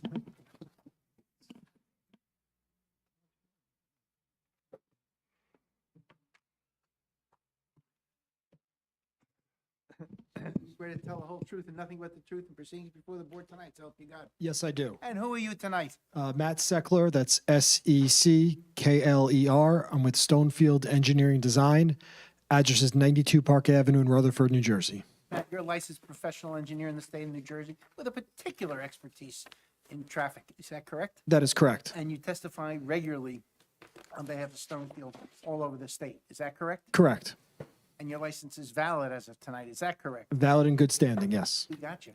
Anything else, Mr. Chairman? That sounds good. No questions from the board, et cetera? All right, Matt, aside from the fact that you've just been qualified as a traffic engineer, have you specifically provided traffic testimony in regard to childcare centers? Yes, over a dozen in the state of New Jersey for this specific user, as well as about a handful of other daycare facility users. And your firm, Stonefield Engineering, have they also provided, beyond what you've done? Yes, we provided probably 36 traffic studies in New Jersey related to daycare centers. Okay. And some of the testimony you're providing, is it based upon the cumulative knowledge of both yourself and your firm's experience in providing traffic testimony for childcare centers? Yes. All right, great. Thank you. So as part of this project, we did prepare a traffic impact study. It was dated October 30th, 2025. I'll briefly go into the data we collected, the methodology, and the conclusions we reached. I'd also note that we did prepare and submit a technical memorandum called, the subject was count comparison, and that was dated January 30th, 2026. And in my testimony, I'll describe what that was based on. As part of this project, we did prepare and perform traffic counts. We counted the roadway frontage right in front of the site along Main Street on July 30th, 2025. It was a Wednesday from 7 in the morning to 9 in the morning and 4 p.m. to 7 p.m. The police department, I believe it was Sergeant Smith, on January 21st, 2026, highlighted the fact that we did those counts in the summer and wanted to see what the traffic would be like if we counted when school was in session. We scrambled because between January 21st, 2026, shortly thereafter, we had that big snowstorm, and we had to wait till school got back in session. And we did counts on Wednesday, January 28th, 2026, again, 7 in the morning to 9 in the morning and 4 p.m. to 7 p.m. along the site frontage. What we found was that the summer counts were actually about 5% higher in the morning and about 6% lower in the evening. So when I go through my testimony, I'll explain what the differences would be if we utilize the January counts versus the July counts. But I want to have everyone on the board understand that we were responsive to the comment raised by Sergeant Smith in January, and I believe he had provided a subsequent memorandum that was dated February 2nd, 2026, that seemed to, affirm our conclusions in our report, and seemed like he did review the counts that we had provided based on those January in-school session counts. So again, the board's obviously very familiar with the site along Main Street here. Main Street is a 35-mile-an-hour roadway under township jurisdiction. It is considered a major collector roadway. Obviously, it's not as busy. It's not an arterial roadway like Route 15 is, but obviously is vital in connecting, local roadways to higher classified roadways in the area. You do see typically on collector roadways, businesses, residential, type uses, which obviously we are looking to put a daycare center at this site. So in addition to the counts that we performed, we increased the volumes we counted 2.5% compounded annually for the next 2 years to basically look into the future what traffic would be like along this frontage, even if nothing gets built on this property, if it stays the same way it is today. That 2.5% compounded rate is based on NJDOT standard data. They provide for every county and every roadway type what they expect traffic to grow in the area. That accounts for nearby developments that may be coming online, vacancies of businesses in the area. Basically, we see a general fluctuation in traffic, and they're seeing a trend of about 2.5% upwards in areas like this. So we looked at what traffic would be like 2 years in the future, even without a daycare center here. The next step we do is we determine how much traffic this daycare center would generate on the roadways. And to do so, we utilize the Institute of Transportation Engineers Trip Generation Manual. That is the definitive source used by the county, used by the state, basically all jurisdictions to project how much traffic a site like this will generate. It's based on engineers like myself who have sat and counted the number of cars that go in and out of daycare centers. We collect that data, we publish it, we collect the data, we submit it to the Institute of Transportation Engineers. They review the data, and they basically publish on a 3 to 5 year basis the new data in a book called the Trip Generation Manual. That manual recently came out within the last year, and we utilized that to project how much traffic this site would generate. It's important to note that this type of user is unlike elementary schools, high schools, where you typically have everyone arriving at one time and everyone leaving at one time. There's basically a graduated sense that it's basically per parent need when students get dropped off and when they get picked up. We found in studying sites, about 45% of the students get dropped off in the morning within the same hour, which means that over half the students get dropped off outside of that busy, typically 8 to 9 o'clock hour. So again, when we're talking about our student enrollment and the trip generation, over half the students are not dropped off during the busiest hours. They're basically dropped off in the hour before or the hour after that busiest hour. In the afternoon, it's even more spread out. About 38% of the students are picked up during the busiest hour.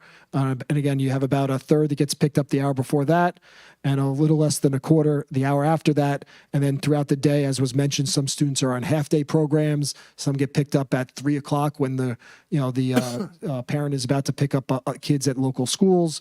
So again, you do not see, like you would have at an elementary school, 95% of the students arriving basically in a 15-minute interval. That does not happen at Learning Experience, and the IT recognizes that with their trip generation rates. In terms of the actual traffic, we're typically looking about 60 cars, between 50 and 60 cars, coming to the site in the busiest hour. So that morning busy hour, about 50 to 60 parents would be dropping off. And during the busiest hour in the evening, again, about 50 vehicles to 60 vehicles leaving to get back onto the roadway. Now, with the way that our site is designed, I think it's important to understand that the way we've designed it is with a very long throat in the driveway. We understand, certain rush hour time periods along Main Street, it may be difficult to make left turns out onto Main Street. So we wanted to make sure that the parents that were leaving the site or employees are not blocking the circulation pattern within the parking lot. You could stack at this site here between 7 or 8 vehicles from the stop bar all the way into the site, which would be about 7 or 8 minutes of parents picking up their students and stacking in this driveway, which again, when we look at the delay at this intersection at the driveway, we would definitely expect there not to be more than 2 to 3 cars needing to wait at the stop sign at any one time. Now, to expand on that, we did do what's called a level of service analysis, and we studied the expected delays that you would have for parents looking to leave the driveway here. During the morning peak hour, that value is a level of service C, and that is whether we utilize the counts that we performed in January or the ones we performed in July, because the July counts, which our report were based on, are the higher numbers. Level of service C is a delay of about 18 seconds in this case. That would be the expected average wait that you'd have trying to turn back onto Main Street. For example, this board, you may have heard this level of service concept that is utilized by traffic engineers like myself. We grade intersections on an A through F basis. It's a measurement of capacity and delay. It's impossible in New Jersey to design everything for level of service A, B, or C. That would be basically if you designed your pipes, and even during the worst storm, you basically only used about half of it. As you get up to level of service D and E, you still have operating ability, and at level of service F, you're basically at failure. You're waiting an extended amount of time. You may see people decide to make a right turn and U-turn someplace. You see that at level of service F. This driveway would operate at level of service C in the morning peak hour, and in the afternoon peak hour, it's just ticks over to level of service D delay criteria. Basically, anything above 25 seconds is considered level of service D. We're at 25.8. So we're just a little more than level of service C, level of service D, and looking to exit the site. If we utilize the counts that we performed in January, it still is a level of service D. Again, about a 1 to 2 second increase over what we showed in our report with the additional traffic based on the January counts along Main Street here. So overall, when we look at levels of service C and D are acceptable. The DOT accepts them. The county accepts them as a goal when you're looking at designing roadways and sites. So we could state that with this site, the access would be not only safe but also efficient. We have proper sight lines when you're looking either right or left on Main Street from this location. One of the things we have done is that obviously in creating this driveway, we're kind of proposing to restripe where the on-street parking spaces are along the site frontage, but we're looking to leave areas at either side of our driveway as a no parking area for about, in one direction about 10 feet, on the other direction about 5 feet, so that someone who's parked is not blocking the site distance for someone trying to leave the site. And I think that's important when you have this style on-street parking. You don't want it to infringe on someone's ability to see properly to get into the driveway. And that's something we've designed accordingly with this site. In terms of parking and on-site circulation, I would say that we do Matt, one question. Yeah. So leaving the site, it's a C or a D depending on the time of day. What is the level of service for north and southbound traffic? Right, so north and southbound traffic on Main Street. So if you're looking to come into the site, you're making a right turn. You basically have no delay. You just have a free movement. If you're making a left turn, you're making a left turn. It's considered level service A as well, based on the delay. Basically, you're waiting less than 10 seconds for cars going northbound to basically clear or create a gap, and then you have proper ability to make a left turn into the site. So level service A is our measurement for the left turn into the site. Again, you'll wait around 10 seconds for traffic to clear in the northbound direction and be able to turn into the driveway appropriately. So A, both north and southbound. Correct. A, both north and southbound. Our driveway, again, they're the one with the stop sign. It's C or just into the D range in the PM peak hour. Thank you. In terms of the on-site design, as was mentioned by the site engineer, we will have sufficient parking based on your ordinance standards. I would also, again, emphasize in terms of the operations of the site, you heard from the architect, we've counted at least a dozen times at learning experience sites specifically to study how long does it take for parents to park, bring their child in, get back in their car and leave. In the morning, it's about 5 minutes. In the evening, it's about 7 to 8 minutes is the turnover time. Typically, parents are in a rush possibly to get to work, get to the gym, get their kid inside in the morning. In the afternoon, you're a little more relaxed. You may ask the teacher how your child was that day. Did they eat? Things like that. And then you would get in your car and leave. So based on that, there is sufficient parking on site. And again, as we get to the questions and answers portion, which I know will come later, be happy to answer any other traffic questions as it relates to the on-site circulation. But overall, in summary, this site does not create a significant negative impact on the roadway network. We have proper sight lines and safety and to provide for safe access into and out of the site, and we have sufficient parking on site. All right. Do you recall what IT would suggest would be adequate parking for the site? IT would typically look at about 37 parking spaces would be what they would expect to see at a maximum at any one time on the site. And we're providing what number? Well, we're providing 49 actual spaces, 54 when you get the EV credit. Thank you. All right, Mr. Seckler, thank you. Mr. Feldman, your next professional.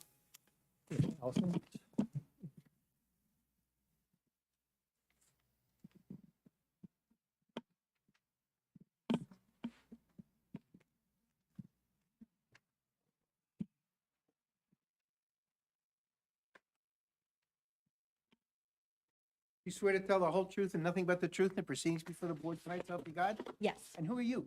Allison Kopsko, Senior Planner, J. Caldwell and Associates, Allison, spell your last name, please. KOPSCO. And you are a licensed professional planner? Yes, and a member of the American Institute of Certified Planners. And you regularly appear before boards either testifying or in representing them around the county and outside the county too, is that correct? That's correct. Not before this board, though. Not before this board. And you have a valid planner's license? Yes, it's current and in good standing. Chairman? Thank you. Glenn, any questions from the board? If not, please proceed, Allison, and speak clearly and loudly into the Yes, microphone. you might have to remind me. So I do have a couple of exhibits that I'd like to hand out first. Do you need them? The one is 85. Craig, so your first one's gonna be A5, right, Craig? Let me give it to person. Give it to the boss. That's right.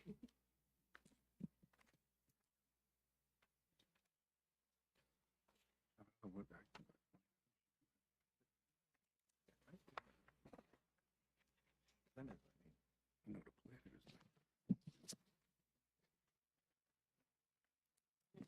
think we might have to share the second exhibit. Allison, which firm are you with? J. Caldwell and Associates, And you are the planner for, Senior Planner. Yes. with, representing who? The applicant. The applicant, yes.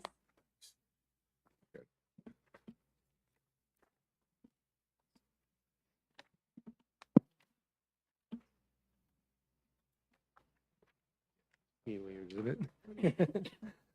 Okay. Let me pull it up. I could pull up a picture of it if you need it. Yeah, you're good.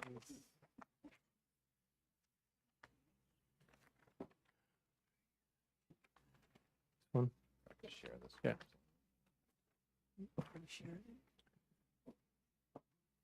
Share over here. So just as a brief overview of the site, the subject property is located at 29 Main Street, Block 2001, Lot 41. It's currently developed with a 2.5-story structure, various accessory structures, and ancillary site improvements. The site is about 71,000 square feet or 1.6 acres, irregularly shaped, and it has frontage along Main Street. And figure 1 of Exhibit A5 was the first one, I believe. I'm sorry? A5 was the first exhibit. Yes, you're A5, correct. So that's just an overview of, just to give you context of where the site is. Figure 2 of that handout contextualizes the property as it relates to the surrounding zones. The subject property is located in the TC MSB Town Center Main Street Business Zone. It's a relatively small zone comprising just 11 parcels. Directly to the south and west is the TCC Town Center Commercial Zone, and to the east of the subject property is the R4 Town Center Residential Professional Zone.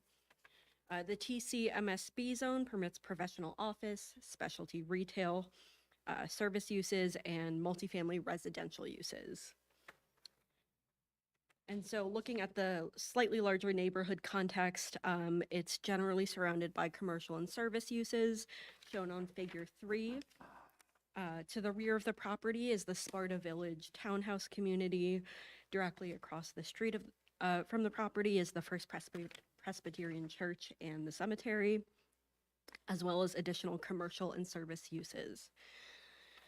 So the applicant is proposing to demolish the existing 2.5-story building, as well as the other existing improvements on the site.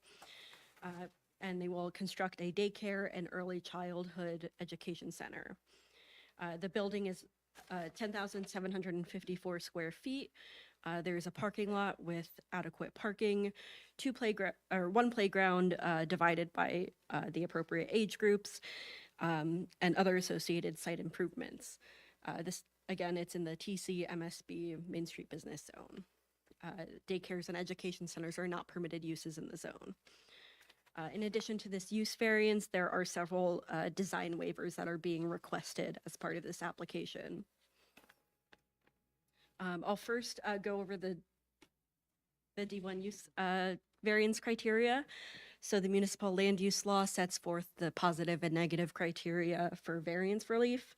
It permits the Zoning Board of Adjustment to grant D variance relief in particular cases and for special reasons, or the positive criteria. And then applicants also need to demonstrate the negative criteria, whereby the approval of this variance doesn't result in any substantial detriment to the public good or any negative impairment to the intent and purpose of the zone plan and zoning ordinance.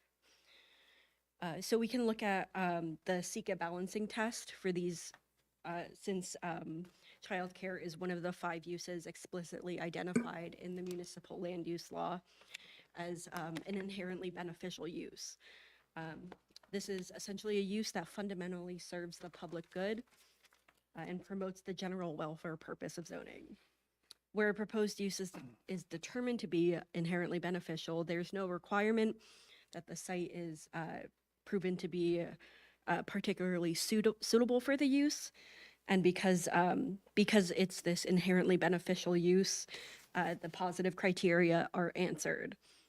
And the negative criteria can be satisfied by going through the SECA balancing test.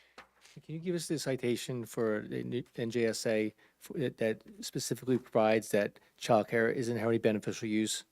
Yes, it's NJSA 40:55D-4. Thank you. Other inherently beneficial uses called out include hospitals, schools, group homes, and wind or solar energy facilities. So the first step in this SECA balancing test is identifying the public interest at stake, with the understanding that some proposals are more compelling to the public interest than others. The second step is identifying any detrimental effects that could be caused by the granting of this variance, primarily substantial detriment to the public good, the surrounding area, and any substantial detriment to the zone plan and zoning ordinance.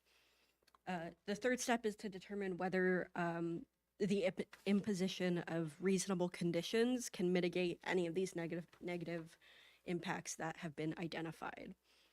Finally, the board has to balance the positive and the negative criteria to determine whether, on balance, that the D variance can be granted without substantial detriment to the public good or the zone plan and zoning ordinance.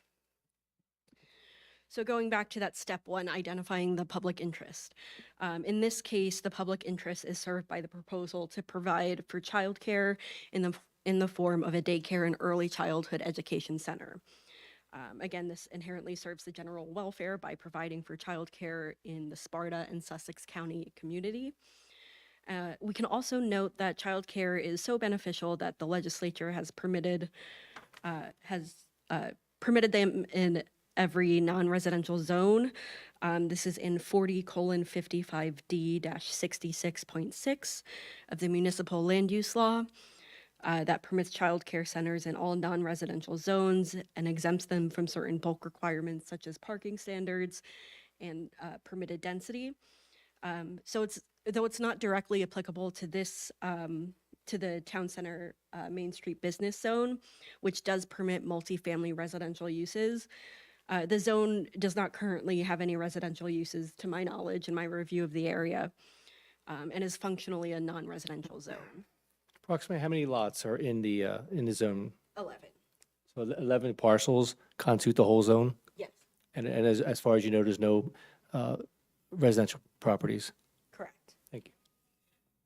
So step two of that SECA balancing test is looking at the potential impacts of this use. Concerns about overdevelopment or imposing structures, which would typically be a concern in the case of a use variance, it's not present in this case because the bulk standards are able to be met, particularly impervious coverage, setback requirements, and height. The proposed improvements also eliminate prior non-conforming conditions, bringing the project closer to the zoning standards from a bulk standard perspective. The primary concern in this case is traffic, the traffic associated with this use. A traffic impact study, as we've heard, was conducted in July and January. We've heard testimony from the project traffic expert that this analysis shows that at peak hours, traffic remains at an acceptable level of service. This is primarily due to the staggered drop-off and just the nature at which the use operates. Another concern may be the oversaturation of daycare uses in the area. So we have the Alpine Montessori School that's approximately 1,000 feet north of the site, and the Spartan Academy, which is about 400 feet south. The presence of multiple child care centers can actually signal a strong demand in the community rather than an oversaturation, especially considering this is a national franchise who has done their due diligence and has determined that this is an appropriate market. Additionally, many families may remain on wait lists or are seeking a more structured educational experience rather than a Montessori type experience. And opening another center gives families more choices and ensures access to quality early education. So I've also had the benefit of reviewing Sparta's zoning ordinance and master plan as they relate to this particular area. The TC MSB zone contemplates a mix of uses, commercial and service uses, and it notes that buildings shall be designed in a manner that will preserve and mimic the rural and historic character of the area, preserve the tax base of the township, promote the public health, safety, morals, and welfare, and promote development in harmony with the existing town center by maintaining the scale, form, and proportions of the adjacent and nearby R4 and town center zones. So this project does exactly that. Daycare and educational uses advance the general welfare purpose. The architectural, as we've heard, the architectural design is unobtrusive and it complements the existing architecture on the site. And the project is compliant with the bulk standards of the zone. And so I also reviewed the proposal in the context of the 1984 master plan, the 2016 Town Center Main Street Business Amendment, and the 2020 master plan reexamination report.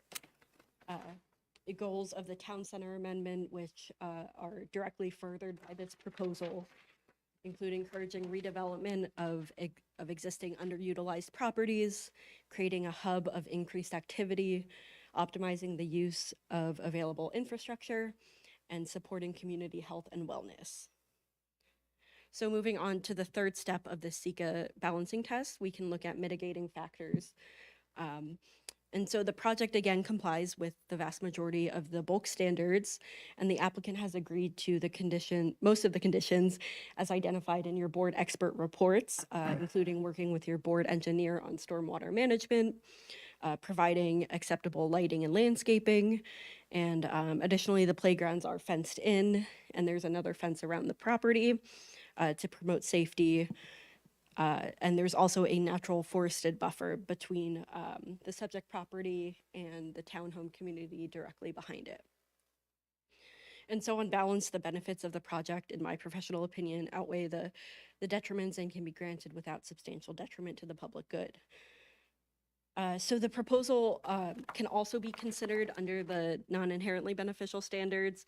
I won't go into too much detail on that, but would like to point out that the site also happens to be particularly suited for the use, primarily because it has direct access to Main Street, which is a major thoroughfare through the township.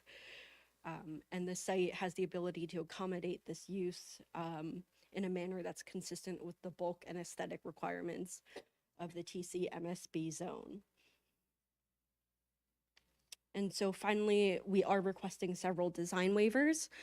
The first being for section 18-5.3S, off-street loading spaces.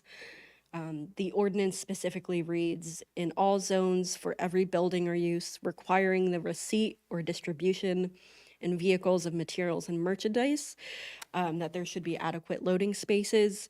I would opine that this requirement is not applicable to this proposal, just because the proposed use, we've heard from the architect, it doesn't require the receipt or distribution in vehicles of materials or merchandise. The next design waiver we're requesting is from section 18-5.3S1. This is the setback for the freestanding sign. 20 feet is required and 10 feet is proposed. And so as proposed, the freestanding sign is consistent with the vast majority of signage on Main Street, and this goes to Exhibit A6 that I handed out. I don't think we marked A6. Yeah. So the second exhibit that I handed out, it's titled Existing Freestanding Monument Signs on Main Street. Okay. Did you hand this out? Yes, yeah. Did everyone receive this exhibit? Okay. Mark it. Fair enough. So that's to know, right? I'll mark this as A6. Thank you. And these are just screenshots taken from Google, unedited. I took the screenshots today. So they were photoshopped, right? No Photoshop. No Photoshop. Oh, No all right. Photoshop. Going down. And the screenshots, or the Google Maps view is from May of 2025. All right, thank you.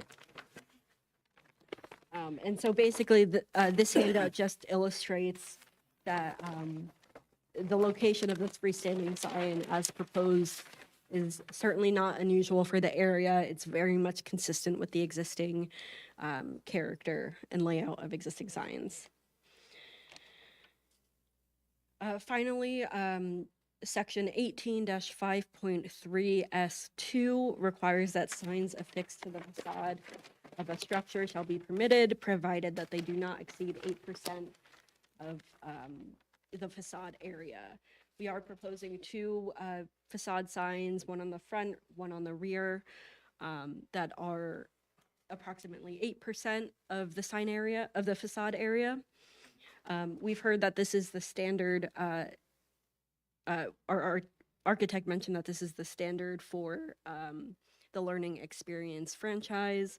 It's not unusual for early childhood education center signage, these bright colors.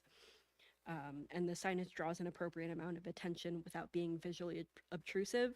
And it's also a practical design choice in that the drop-off primarily happens in the rear of the building. And so though these are design waivers that we are requesting, if we do look at it through a more stringent approach with the C variance, under the C variance criteria, again, these are all very much practical decisions made to vary from the design standards. And we can also look at Pullen v. Township of South Plainfield, wherein the court found that the benefit of the entire development can be considered and applied to C2 variance criteria.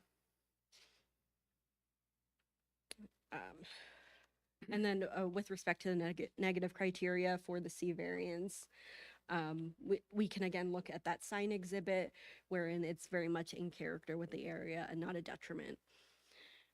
So just based on these proofs that I've discussed so far, the proposal meets the positive and the negative criteria for the board to grant a D1 use variance, and the design waivers can also be granted without any substantial detriment to the public good or impairment to the zone plan and zoning ordinance. All right, thank you, Allison. Mr. Who's Chairman, next, Mr. that's Feldman? That's it, Mr. Chairman. There's no one here from the Learning Experience themselves, correct? No, nothing. We have the developer, the applicant, who himself has developed some 20 different locations.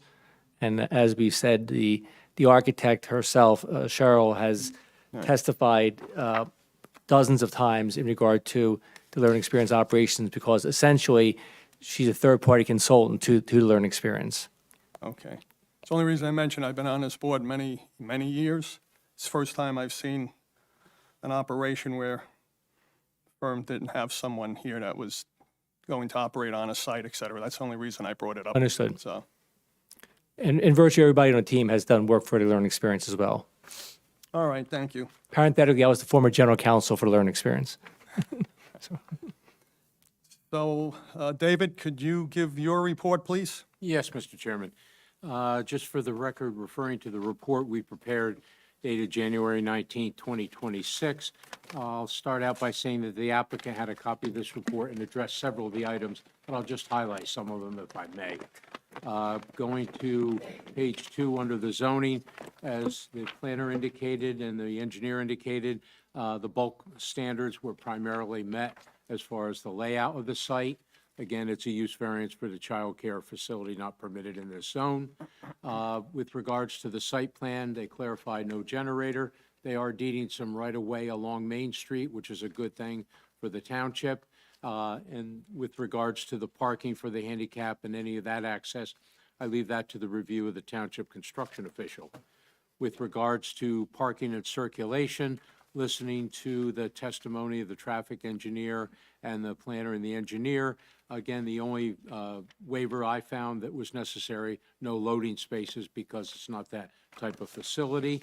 The one question I have on the parking facility as far as the Presbyterian Church goes, I think it should just be checked, and I don't know this one way or another, if in years past, if there was an application by the church where they banked on that parking being available for any expansion they had on one of their properties. I don't know that they did or didn't, but I throw that out just to make sure no one inadvertently throws the church into a variance situation. So I think that's something that should be checked. And specifically, I spoke with Bill Askin. He represents the church just last week, and he confirmed, and because he spoke directly to his client, that the church has gone from essentially from 900 parishioners to approximately 200, and in their calculation, they have more than adequate parking on site at the church. They get about 130 congregants on any given Sunday, so they feel they have more than sufficient parking. You satisfied with that, David, I guess? I would just ask, Or- I would suggest, I defer to board counsel, that any resolution that the church may have had over the years, just be sure that it's not tied those properties together through some condition of a resolution. You can provide that. You can get that from Bill, I would think, right? I'll take care of it. Thank you. Just don't want anybody to get into trouble. With regards to storm drainage, again, the applicant's engineer, Mr. Dykstra, indicated that they would work with our office to address the comments that we had with regards to that. Lighting hours were specified.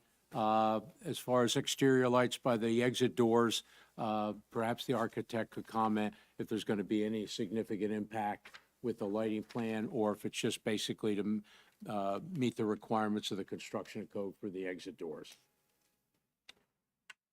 You want to speak to this? Please.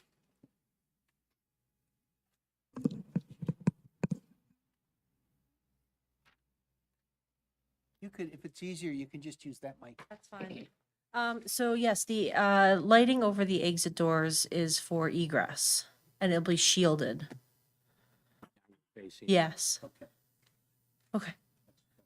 Thank you.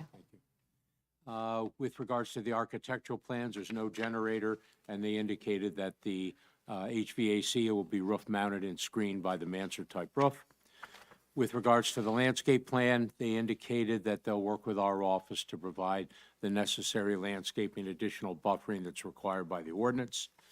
Utilities, there'll be connection fees for water and sewer, and also they will be subject to the review of the utility director for Sparta Township as far as the details and what have you are concerned.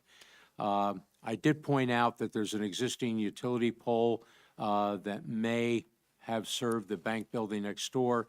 There might have to be an easement for that. I would point out that I believe this board just received an application for an urgent care for that property next door in the bank building. So I would suggest that any easement situation that has to be clarified be a condition of the approval that works out with the property owners so that everybody's satisfied. Okay. With regards to signage, again, the planner pointed out the variances for the facade signs and the setback. I did have a question, and I think this is something for the board to decide. On page 7, my comment number 11C is, it appears the columns on the front and rear elevations have decorative quote-unquote blocks with numbers and letters on them. The dimensions haven't been provided, and they're not included in the sign area calculations. Mr. Dykstra responded, and I understand that it's more of a decorative feature than a sign. I leave that up to the board to see how they want to interpret that. It's just something that I noticed. In years past, different applications, I know if a particular coffee donut shop had a D on the handles, that was counted as a sign. I think it's something for the board to decide whether they're going to count that or not. And I also pointed out that they've got shown on the plan a temporary coming soon sign. No details have been provided, and if the board was going to allow that, my suggestion would be that there be a cutoff date, how long that sign could be in place. Item 12, we pointed out some construction details that would be needed to complete the plans if the board approves the application. I would only suggest also that on comment 12C, with regards to the streetscape repair details, that they be subject to review of the township engineer to make sure the materials and the details match what the township's using on Main Street.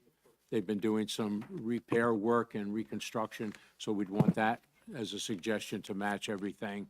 Item 13, I again had just pointed out that overflow parking for the church, and I think the applicant's attorney is going to research the resolutions. Correct. For the church. I'll let Brian comment on any more on the traffic impact study.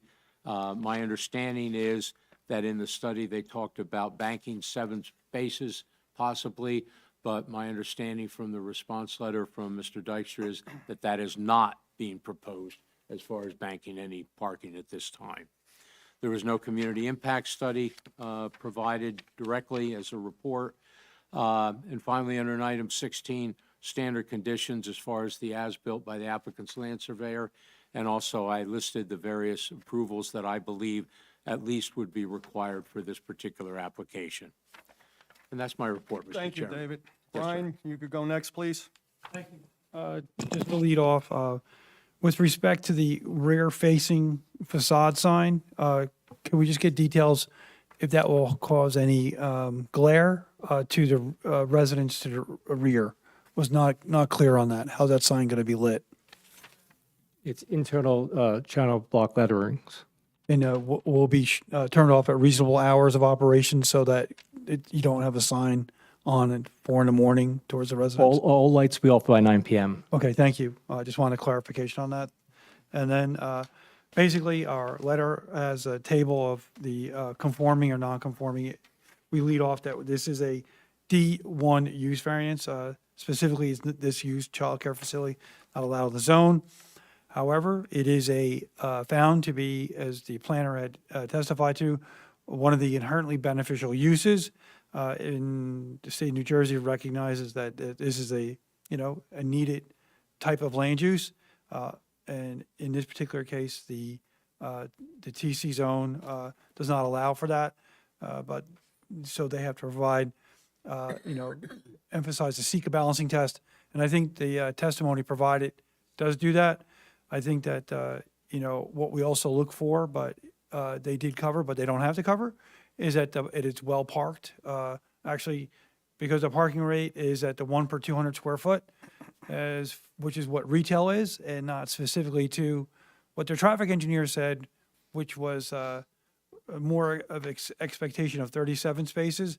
So I think it's well parked, and not that the snow patterns are consistent anymore, but that allows for better snow management if you have those extra spaces.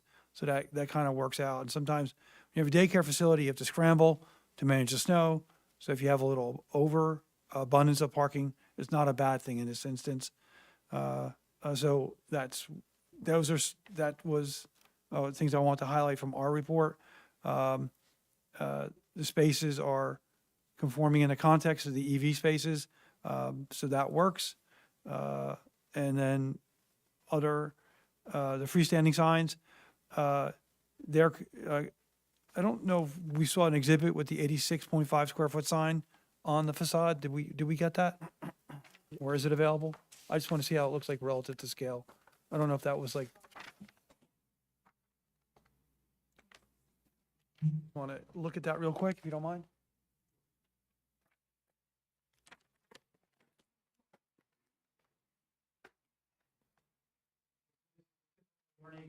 Brian, can you use the microphone, Yeah, I'm please? just going to look at it real quick.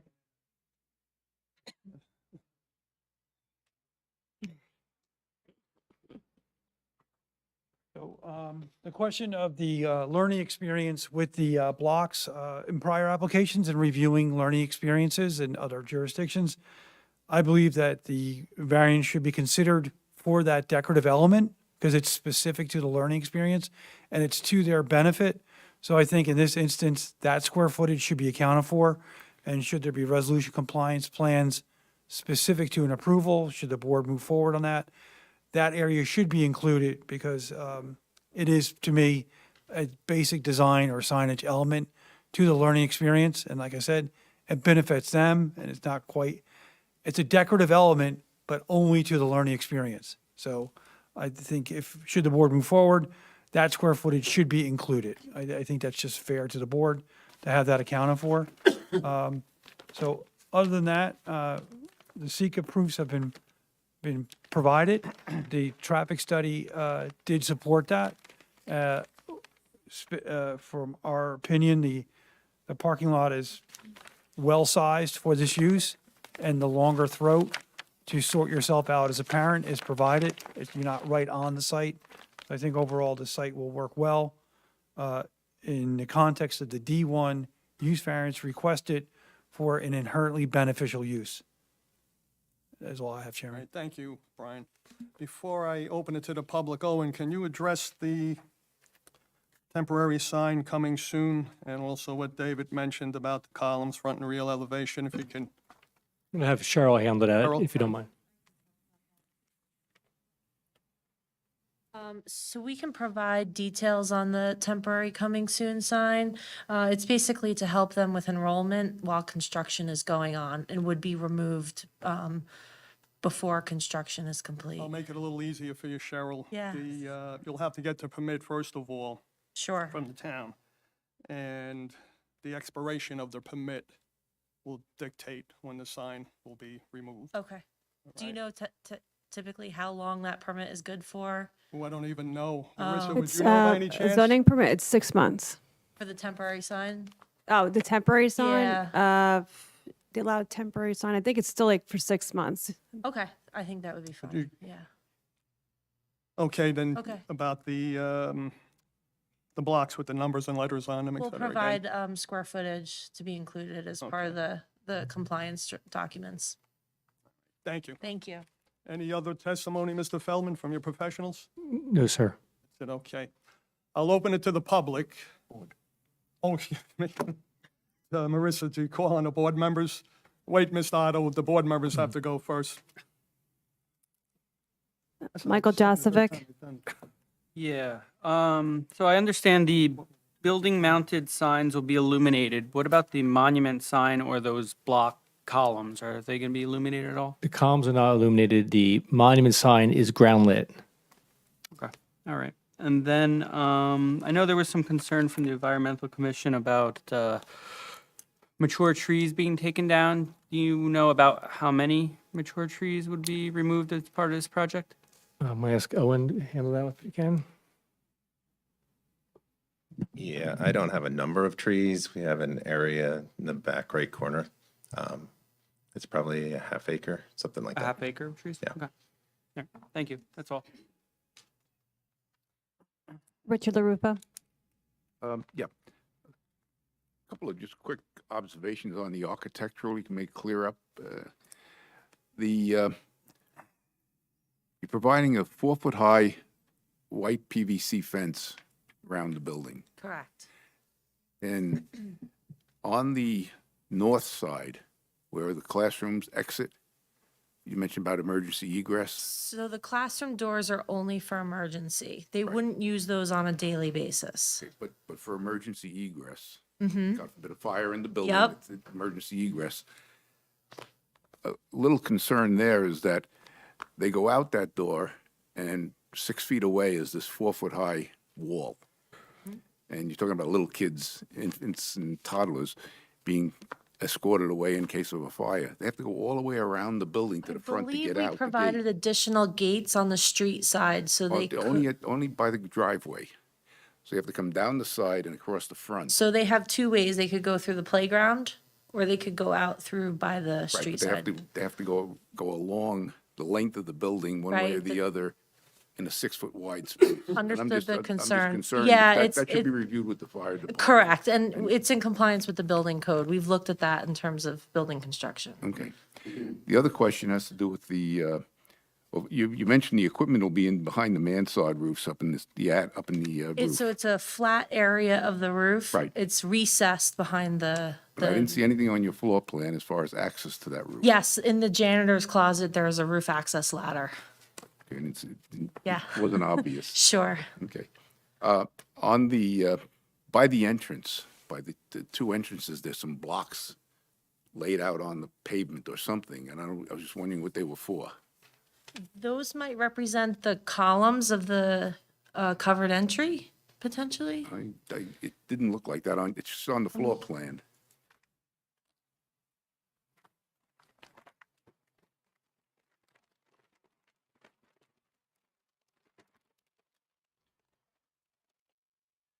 Are you referencing these two I'm sorry. boxes right here? Nope, it's, there's one here and there's May one I here. come up? Yeah.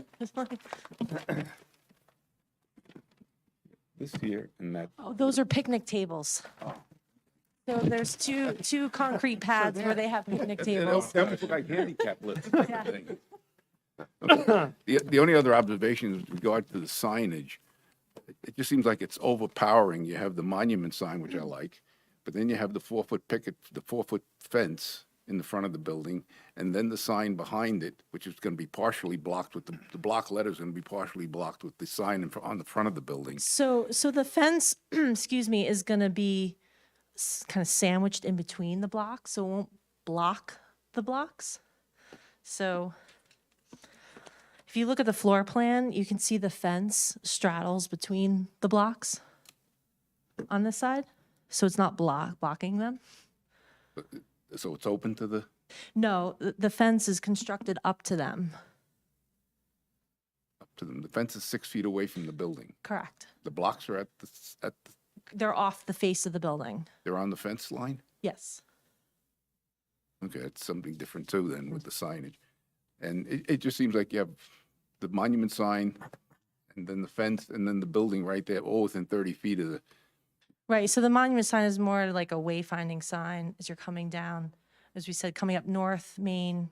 it just seems like a lot of signage Understood. within 30 feet of the sidewalk. And I'm not sure that it's all And these are not necessary. lit, so Okay. Blocks you're referring to. And the sign in the sign in the back of the building is to indicate what, other than just to have another again, name it's for the to building? designate the entrance. But it's not telling anybody that's where they are because they know they're already there. It's facing the back, the people in the back property is my Understood. concern, and it's lit. Correct? Yes. It's a lit sign facing the back of the building that serves no function other than to be another entrance. Understood. Okay. Can you guys do anything with that, Allison, or not? We can have it lit with goosenecks if the lighting is a concern. It's just something that's facing the back of the building, facing the private property in the back, Yeah. and serves no function as far as I can tell. other Understood. than to be- Obviously, the franchise operations prefer to have this as their Let's try entranceway. it this way. He's being really polite. Yeah. I'm not gonna be polite. Can you eliminate that sign? On the parking lot side, are you looking I think to that's what he's eliminate talking about. the back of the all building. of the signage? So even the building blocks? No. Is that what you're asking? Or not have them lit, not have the building blocks lit, leave the building blocks lit. Leave the building blocks, but eliminate this I think it's sign the here? lighting that everybody's concerned about, yeah. If it's, Sparta's not in, you got to hear the other application. can we have a sign that's not lit back there? Sparta's not big on signs. Okay. Certainly, Okay. we can offer up not having those, sorry. We certainly can have non-lit signs in the back if that would work for the board. My other concern is I think each of the professionals made a very good presentation. But the problem I have is that I have different sets of data in each one of the reports. Okay. Which ones are you referring to? I have the environmental impact statement, which is essentially a learning experience document. It's all on their letterhead. Okay? No, it was prepared by Dykstra's, Right. But that's one of the things we're looking at, okay? And that says that building this size has a maximum capacity of 180 to 185. Now, you represented tonight that it's going to be 150. Yeah, that document is, uses like a standard document to draw data from. It's not specific to this site. Well, but what we're looking at is what you're presenting to us is specific Understood. to this application. I'm seeing different sets of data. And I'm seeing data that tells me that the building this size could have 180, a capacity of 180. And can Not it in or the state of can't New it? Jersey, but in other states we could, where the rules are different. So that's why the document that you're looking at was generated from the learning experience to draw information from, to understand their operations. So we can have clarification from Mr. Dykstra that, for the record, that the license capacity for this building is going to be 158. Would it be okay to have him come testify at that point? I guess what he's asking is simply, why isn't it site specific? Right? Well, not only why isn't it site-specific, but if that's the data were given to look at, Right. what that's also telling me is that instead of, now you go to the traffic study, and the traffic study says you're gonna have 62 turning movements during the rush hour, but that report tells you you're gonna wind up having 83 or 86 rather than 62, which is a 25% increase. Now, it may not affect whether it's a minor D level of service or a bad D level of service, one or the other. That's not, it may not affect your results, but you're asking, Well, you're it- giving it- us it- information be fair, to it would- consider. It would affect the results, so I'm happy to have Travis Holt come back and testify. I would just like everything to coordinate. Understood, and you're certainly entitled to that. So the traffic consultant can come back and testify. Well, that- wait. I don't think that's what he's looking for. He's looking for documents that walk, talk, and quack like they're all in sync. And you know, we have engineers on this board that routinely do stuff like this and bigger stuff like this. And the concern is, yeah, you can testify to it, but the documents don't all mesh up. Well, certainly, We got some boilerplate, I think is yeah, the problem, right? we Rich? certainly can revise the documents as well to conform to our testimony. I would just like them to, yeah. And the last question is the current use of the property is what? By the church? Is it owned by the church? It's owned by the church. It's primarily used as the home of the Pastor. pastor, and I believe there's also some. So right now, it's in a church residential function. It's not a commercial function, but we're changing it to a commercial function. It's allowed, but we are changing it to a commercial function. And it's also being used as office, I believe, for the church. Is the church still going to be the owner of the property, or is the? No, the applicant's a contract purchaser, so we will be changing the use, correct? So you'll also be changing the use. Correct. We're also considering that, not that it's not permitted, it's just that, Correct. just what is it we're doing and who is the applicant is Yeah. the question. Yeah. Who is the applicant? Yeah. The applicant is Sparta Main Street LLC, who's, the developer of the Learning Experience location. Okay. We are a contract purchaser from the church. And it's a commercial operation. It's not a commercial operation there right now. It will be a Correct. commercial operation. Correct. Okay, that's my confusion tonight. Thank you. Michael Leondi, I don't have any other questions, thanks. Richard Rohrbacher, No questions at this time. Jennifer Panaha. I have a few questions. Our traffic person, is he still here? Yes. Hi. I really appreciated your expertise and your knowledge. I have driven kids to school in this town for 30 years. And I can tell you that I have a hard time accepting the inputs to your data model because Main Street is so clogged up in the morning that you can potentially have a backup from the Glen Road area all the way past and up to Winona Parkway. Are any of you guys local here? Do any of you? I know Owen, you are, but you didn't do the traffic study. You don't live in this town, right? Okay. So I have to say I'd have to see more data. I think your data is flawed because Main Street is extremely congested. And it's extremely congested during several bouts of the morning traffic, because of course we have schools starting at different times. So my experience is that it's terribly crowded. And to add, even in a tiered way, 160, and I know it's a percentage of that, and I understand that, but it's going to be very significant. So I don't know how to address that, but I think you need to be collecting some data points when we're not fresh off of a foot and a half of snow and in flu season, and we need data points collected when it's a regular busy day in town to be able to run those numbers correctly. Because I think you're going to be shocked, because I think your peak was 50 cars an hour or 60 cars an hour. Our busiest hour is between 50 and 60 cars Yeah. leaving the site or Yeah, entering the I site. just think that's darn low for what we see in town. So anyway, I would just ask that somehow we collect some more data, because obviously July was worthless data too. That's not meaningful, right? The 50 number is not number of cars on Main Street in an hour. It's the number of movements that would come out of the site. That is, Okay, the okay. 50 cars would be Okay. leaving Yeah, the site. and that's Over- and over- 18 seconds, I think the other, thank you, I get that now. And I think the other data point that I grasped onto was 18 seconds to make a left out of there, and I think you're going to be hard pressed. Is that what I So heard? Just to clarify, 18 seconds is the average delay leaving the site. So that is an average of both right and left. So your right might be Yeah.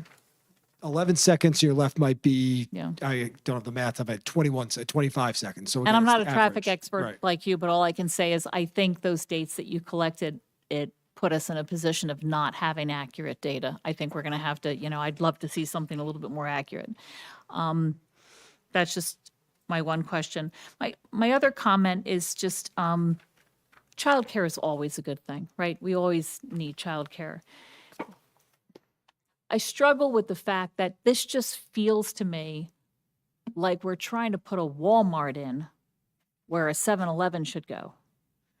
You know, it's really packing in that site. You are going to remove basically the entire boundary between this and the residential space behind it. And they're going to have no coverage now. I mean, it looks like you left about 3 trees. And I understand that because that's the site plan, but I'm having a hard time understanding the benefit to the town in terms of the scale of it. That's really my comment, okay? I just think it's too much of a good thing sitting in that spot. So that's just my comments. Michael Steinberg? Yeah, I kind of want to piggyback a little bit here on what Jennifer said as well regarding the traffic study. So I'm kind of in alignment with what her thoughts are around this one on Main Street.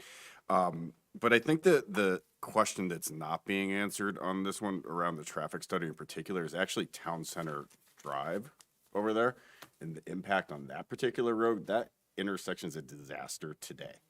Right? If you start to add more traffic to that one, taking a left out of there or other people taking a left into there, right? That's a traffic study I actually want to see because on the best of days, that thing is backed up and it's difficult to turn. The sight lines are not great. You get piles of snow like you do right now and it creates a lot of danger, right?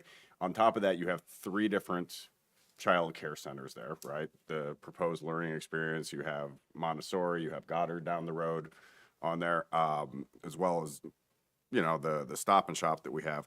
So for me, I would like to actually see a study around the impact on that road in particular and what's being done. And if there's anything that needs to be done either through the town here or even through the state to remediate any of the traffic and the dangers that are going on there.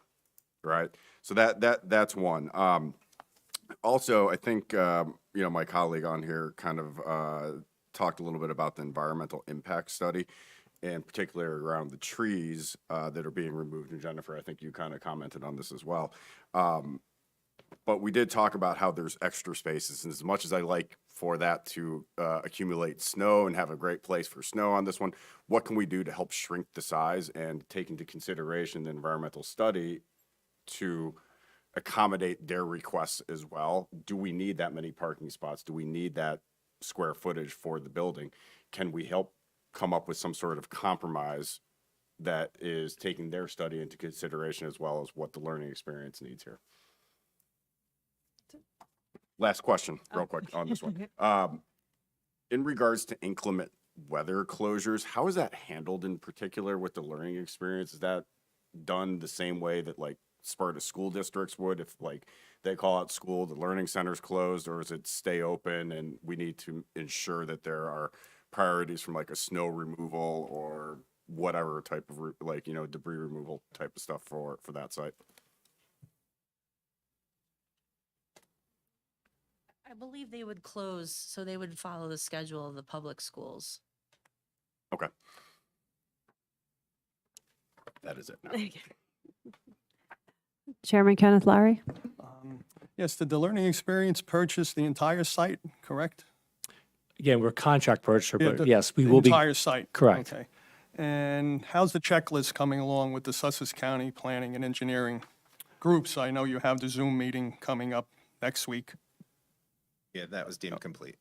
It's all complete? Yes. You won't know anything on the checklist with them? Correct. Okay, thank you. Now, for the public. Wait, No. wait. You still got your alternates. Oh, the alternates. I'm sorry, Brian and Isabella. Go ahead, please. Very quiet. You're so quiet down here. I didn't realize you guys were still here. Brian Romanowski? All right, so my first day, so be patient with me, okay? I'm learning on the job.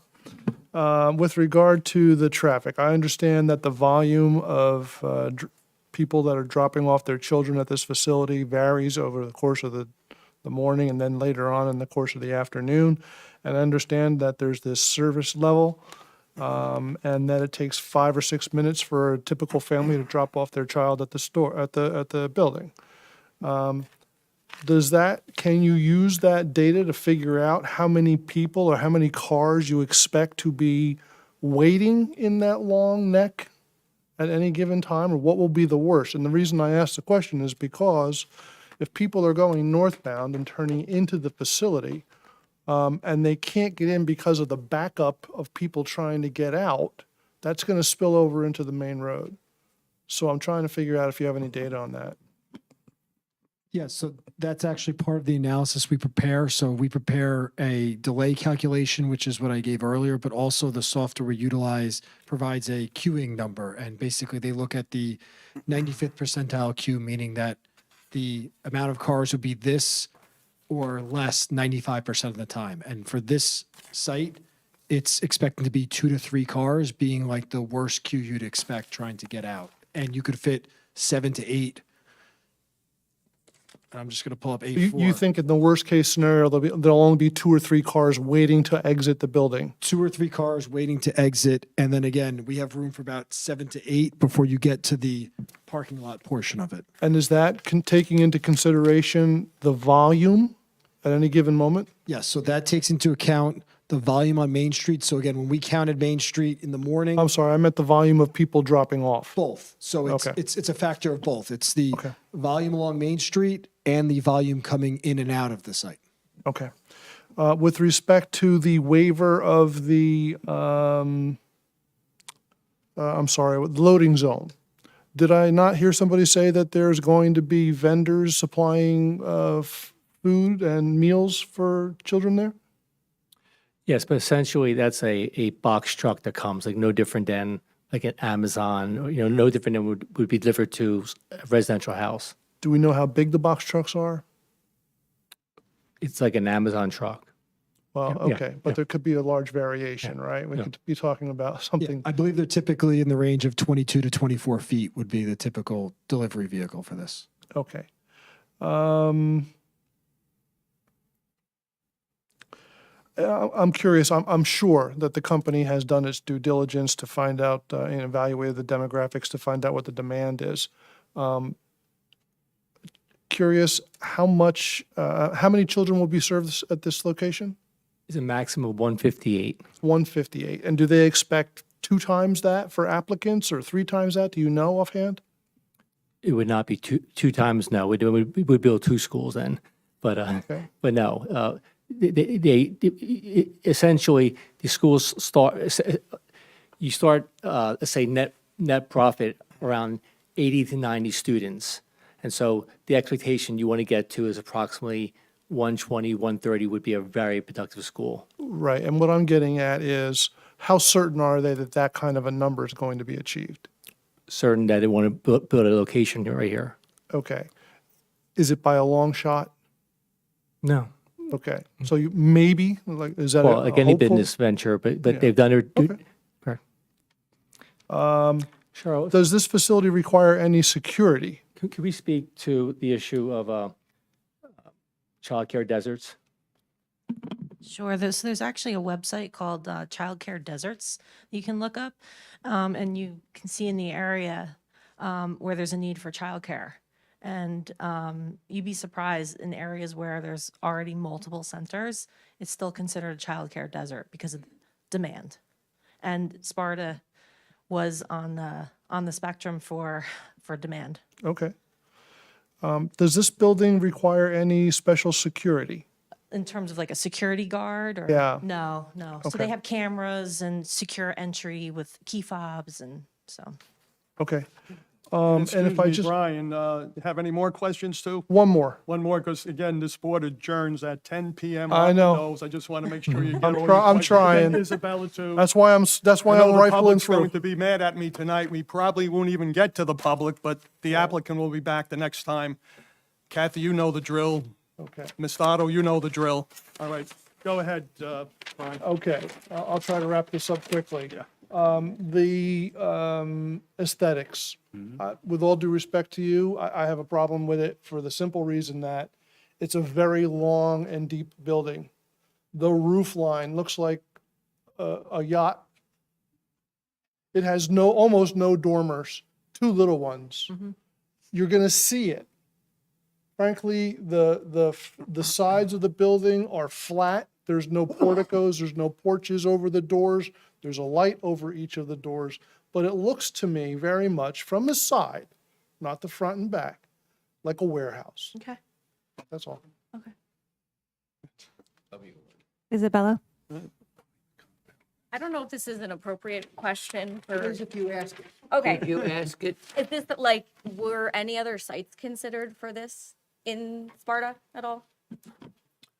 I'm not aware of that. Okay. And of course, not every site is suitable Sure. for childcare for a number of reasons. And this site, as we've testified to, what's unique about it is that we're able to, provide for the building, the playground, and substantial parking, yet still comply with all the bulk requirements. So we're not seeking any bulk variances in connection with this application. So even though it's a use variance, there are no bulk requirements that are being sought here, bulk variances.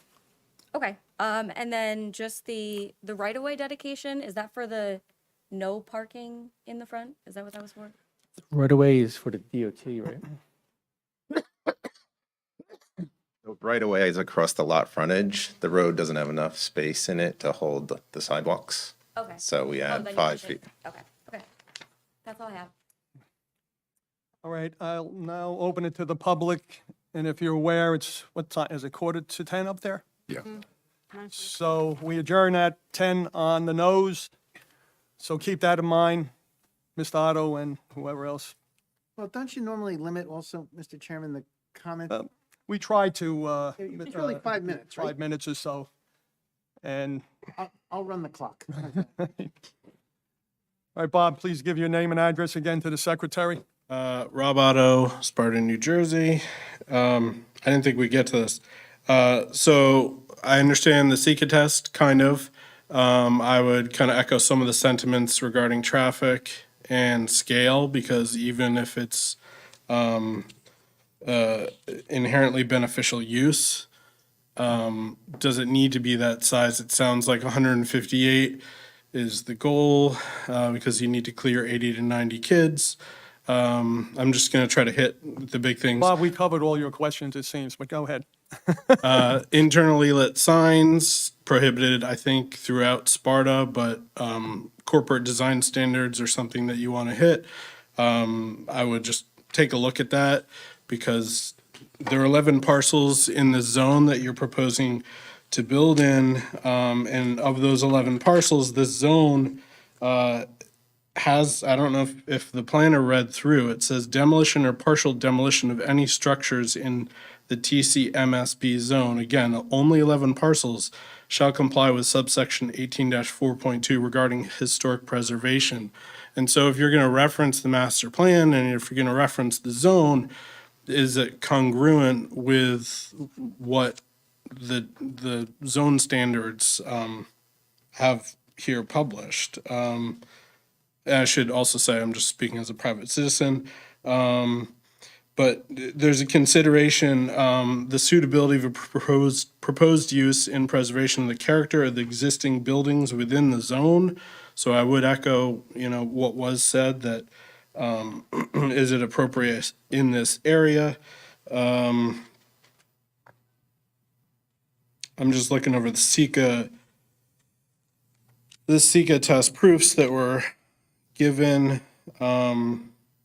It's 10,000 square feet. I would argue that I don't believe it's unobtrusive. I agree that the aesthetics they may make it stand out, certainly the rear internally lit sign and the front internally lit sign. And I think the intent for TCMSB might be some sympathetic redevelopment, but it's also adaptive reuse of existing historic fabric. And I'll have to read up on childcare deserts, but kudos to the planner for noting all of the numerous daycare facilities that we have, but somehow still saying that while we have saturation on its face, that might suggest that we actually need more. And I'll leave it to other people. Thank you. All right, thank you, Bob. Anyone else in the public, please come forward. Kathy, please give your name and address again to the secretary. Kathy Ebbinghausen, Sparta. And Kathy, if you're so kind too, with the, Try to be brief. Who is the owner of the LLC? I don't know that, I know that was discussed but not clarified. Who is the member of the LLC? Is that the question? The owner? The owner. There are two individuals here tonight, Can you name them? Louis Akil and Eric Spungen. Thank you. In terms of the instruction offered, is it pre-K? Is there before or after care? Carol, speak to it. So if there's a need for half-day kindergarten, they'll offer that. And if there's a need for before and after care, they would offer it, but only if there's a need. Okay, so thank you for that, because it's my understanding that when you offer before and after care, you have the option to, as seen in Goddard School, to have a bus drop-off. There is an actual bus drop-off at Goddard School today, and that serves before and after care. So that's for the board's consideration too. It was testified that there would be no buses. That will change if that is considered. For your consideration. I agree that the facade and the building aesthetic doesn't seem to match what's on Main Street. Is the building you're tearing down historic? Owen? No? Okay, thank you. Why is there a need to tear down this building? I mean, we have another school, like you mentioned, maybe 1,000 feet from this, the Montessori school, which operates in a pre-existing building that didn't need to be knocked down. So, for the board's consideration. Trying to be quick. I have a lot of questions here. Well, Kathy, you'll be coming back to the next meeting. I sure will. Yes, so keep that in mind. Yeah, You no, know I the will. drill.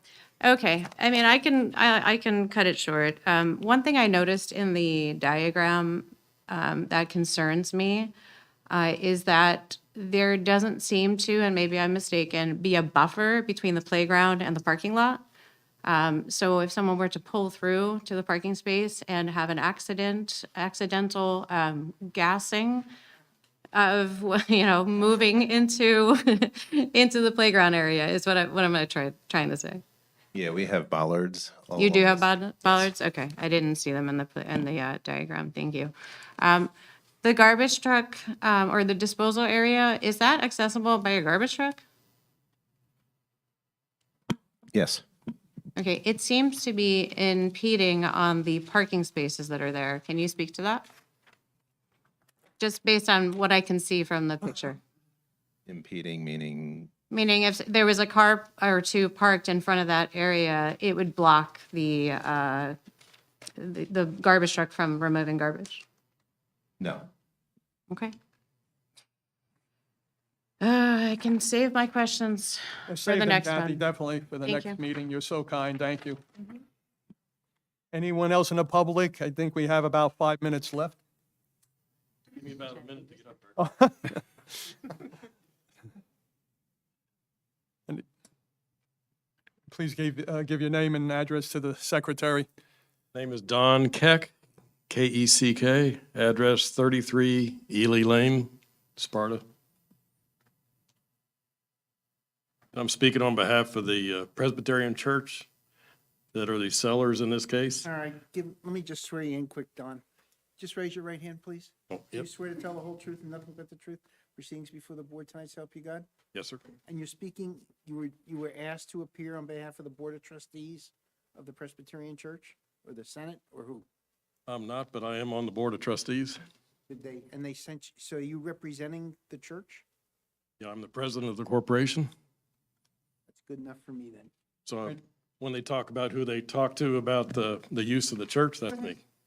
Don, you have about 5 minutes. That's about it. So I just want to say, if nothing else, that the church supports this transaction, and we put them through a lot of hoops to get to this point.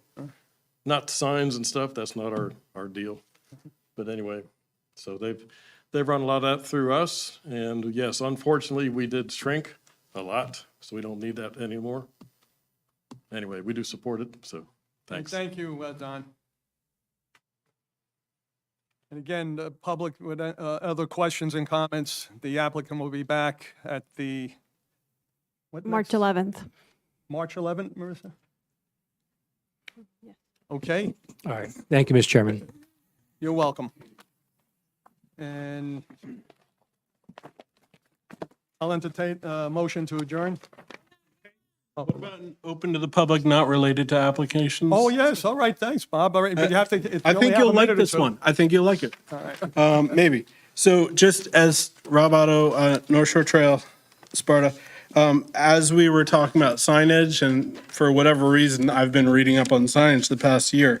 And I couldn't help but notice that 1853M F, we have the use and display of spinners, similar objects, devices across, blah, blah.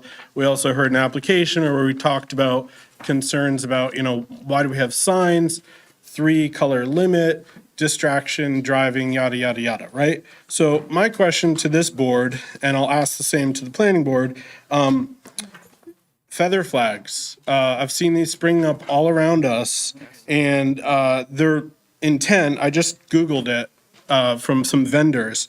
They describe it as high-impact visibility, eye-catching passing motorists and pedestrians, suitable for grabbing attention with movement, wind-driven, enhancing brand visibility, and so I would just put it to this board, consider that we have a section in our signage that dissuades spinners, objects that would attract the eye and may represent a threat to health, safety, and welfare. We have adequate guidance in the code already on portable signage, and I would maintain that if there's a need for trade stimulation in exchange for doing so properly, that's been well contemplated, and it's within portable signage. Just look it up on the local code. It's not under 1853M. I forget what it is, but I would recommend that you guys ask or maybe draft something to prohibit feather flags, or just kind of point people towards that. So, okay, thank He you. understands what the zoning board's all about. But we. Well, I'm bringing it up because it may that come the up in annual some of your report every year, applications. Bob, for the council and the planning board, but nothing is ever done, unfortunately. Well, that's And we why a can't member do of it the here. public Yeah. is bringing it up, Yeah, thank and I'm you. asking you, I understand what you guys do, but they may be accessory ornamentation to applications that you hear. As I said, I'm going to bring it up in front of the planning board as well, and I would just ask that you consider drafting something to the governing body for their consideration as well. Thank you. All right, thank you, Bob. Thank you, Kathy. The meeting is adjourned. If I have a motion, So moved. second? Second. All in favor? Aye. Thank you all board members for coming tonight and your comments and questions. Oh, we didn't get it all again.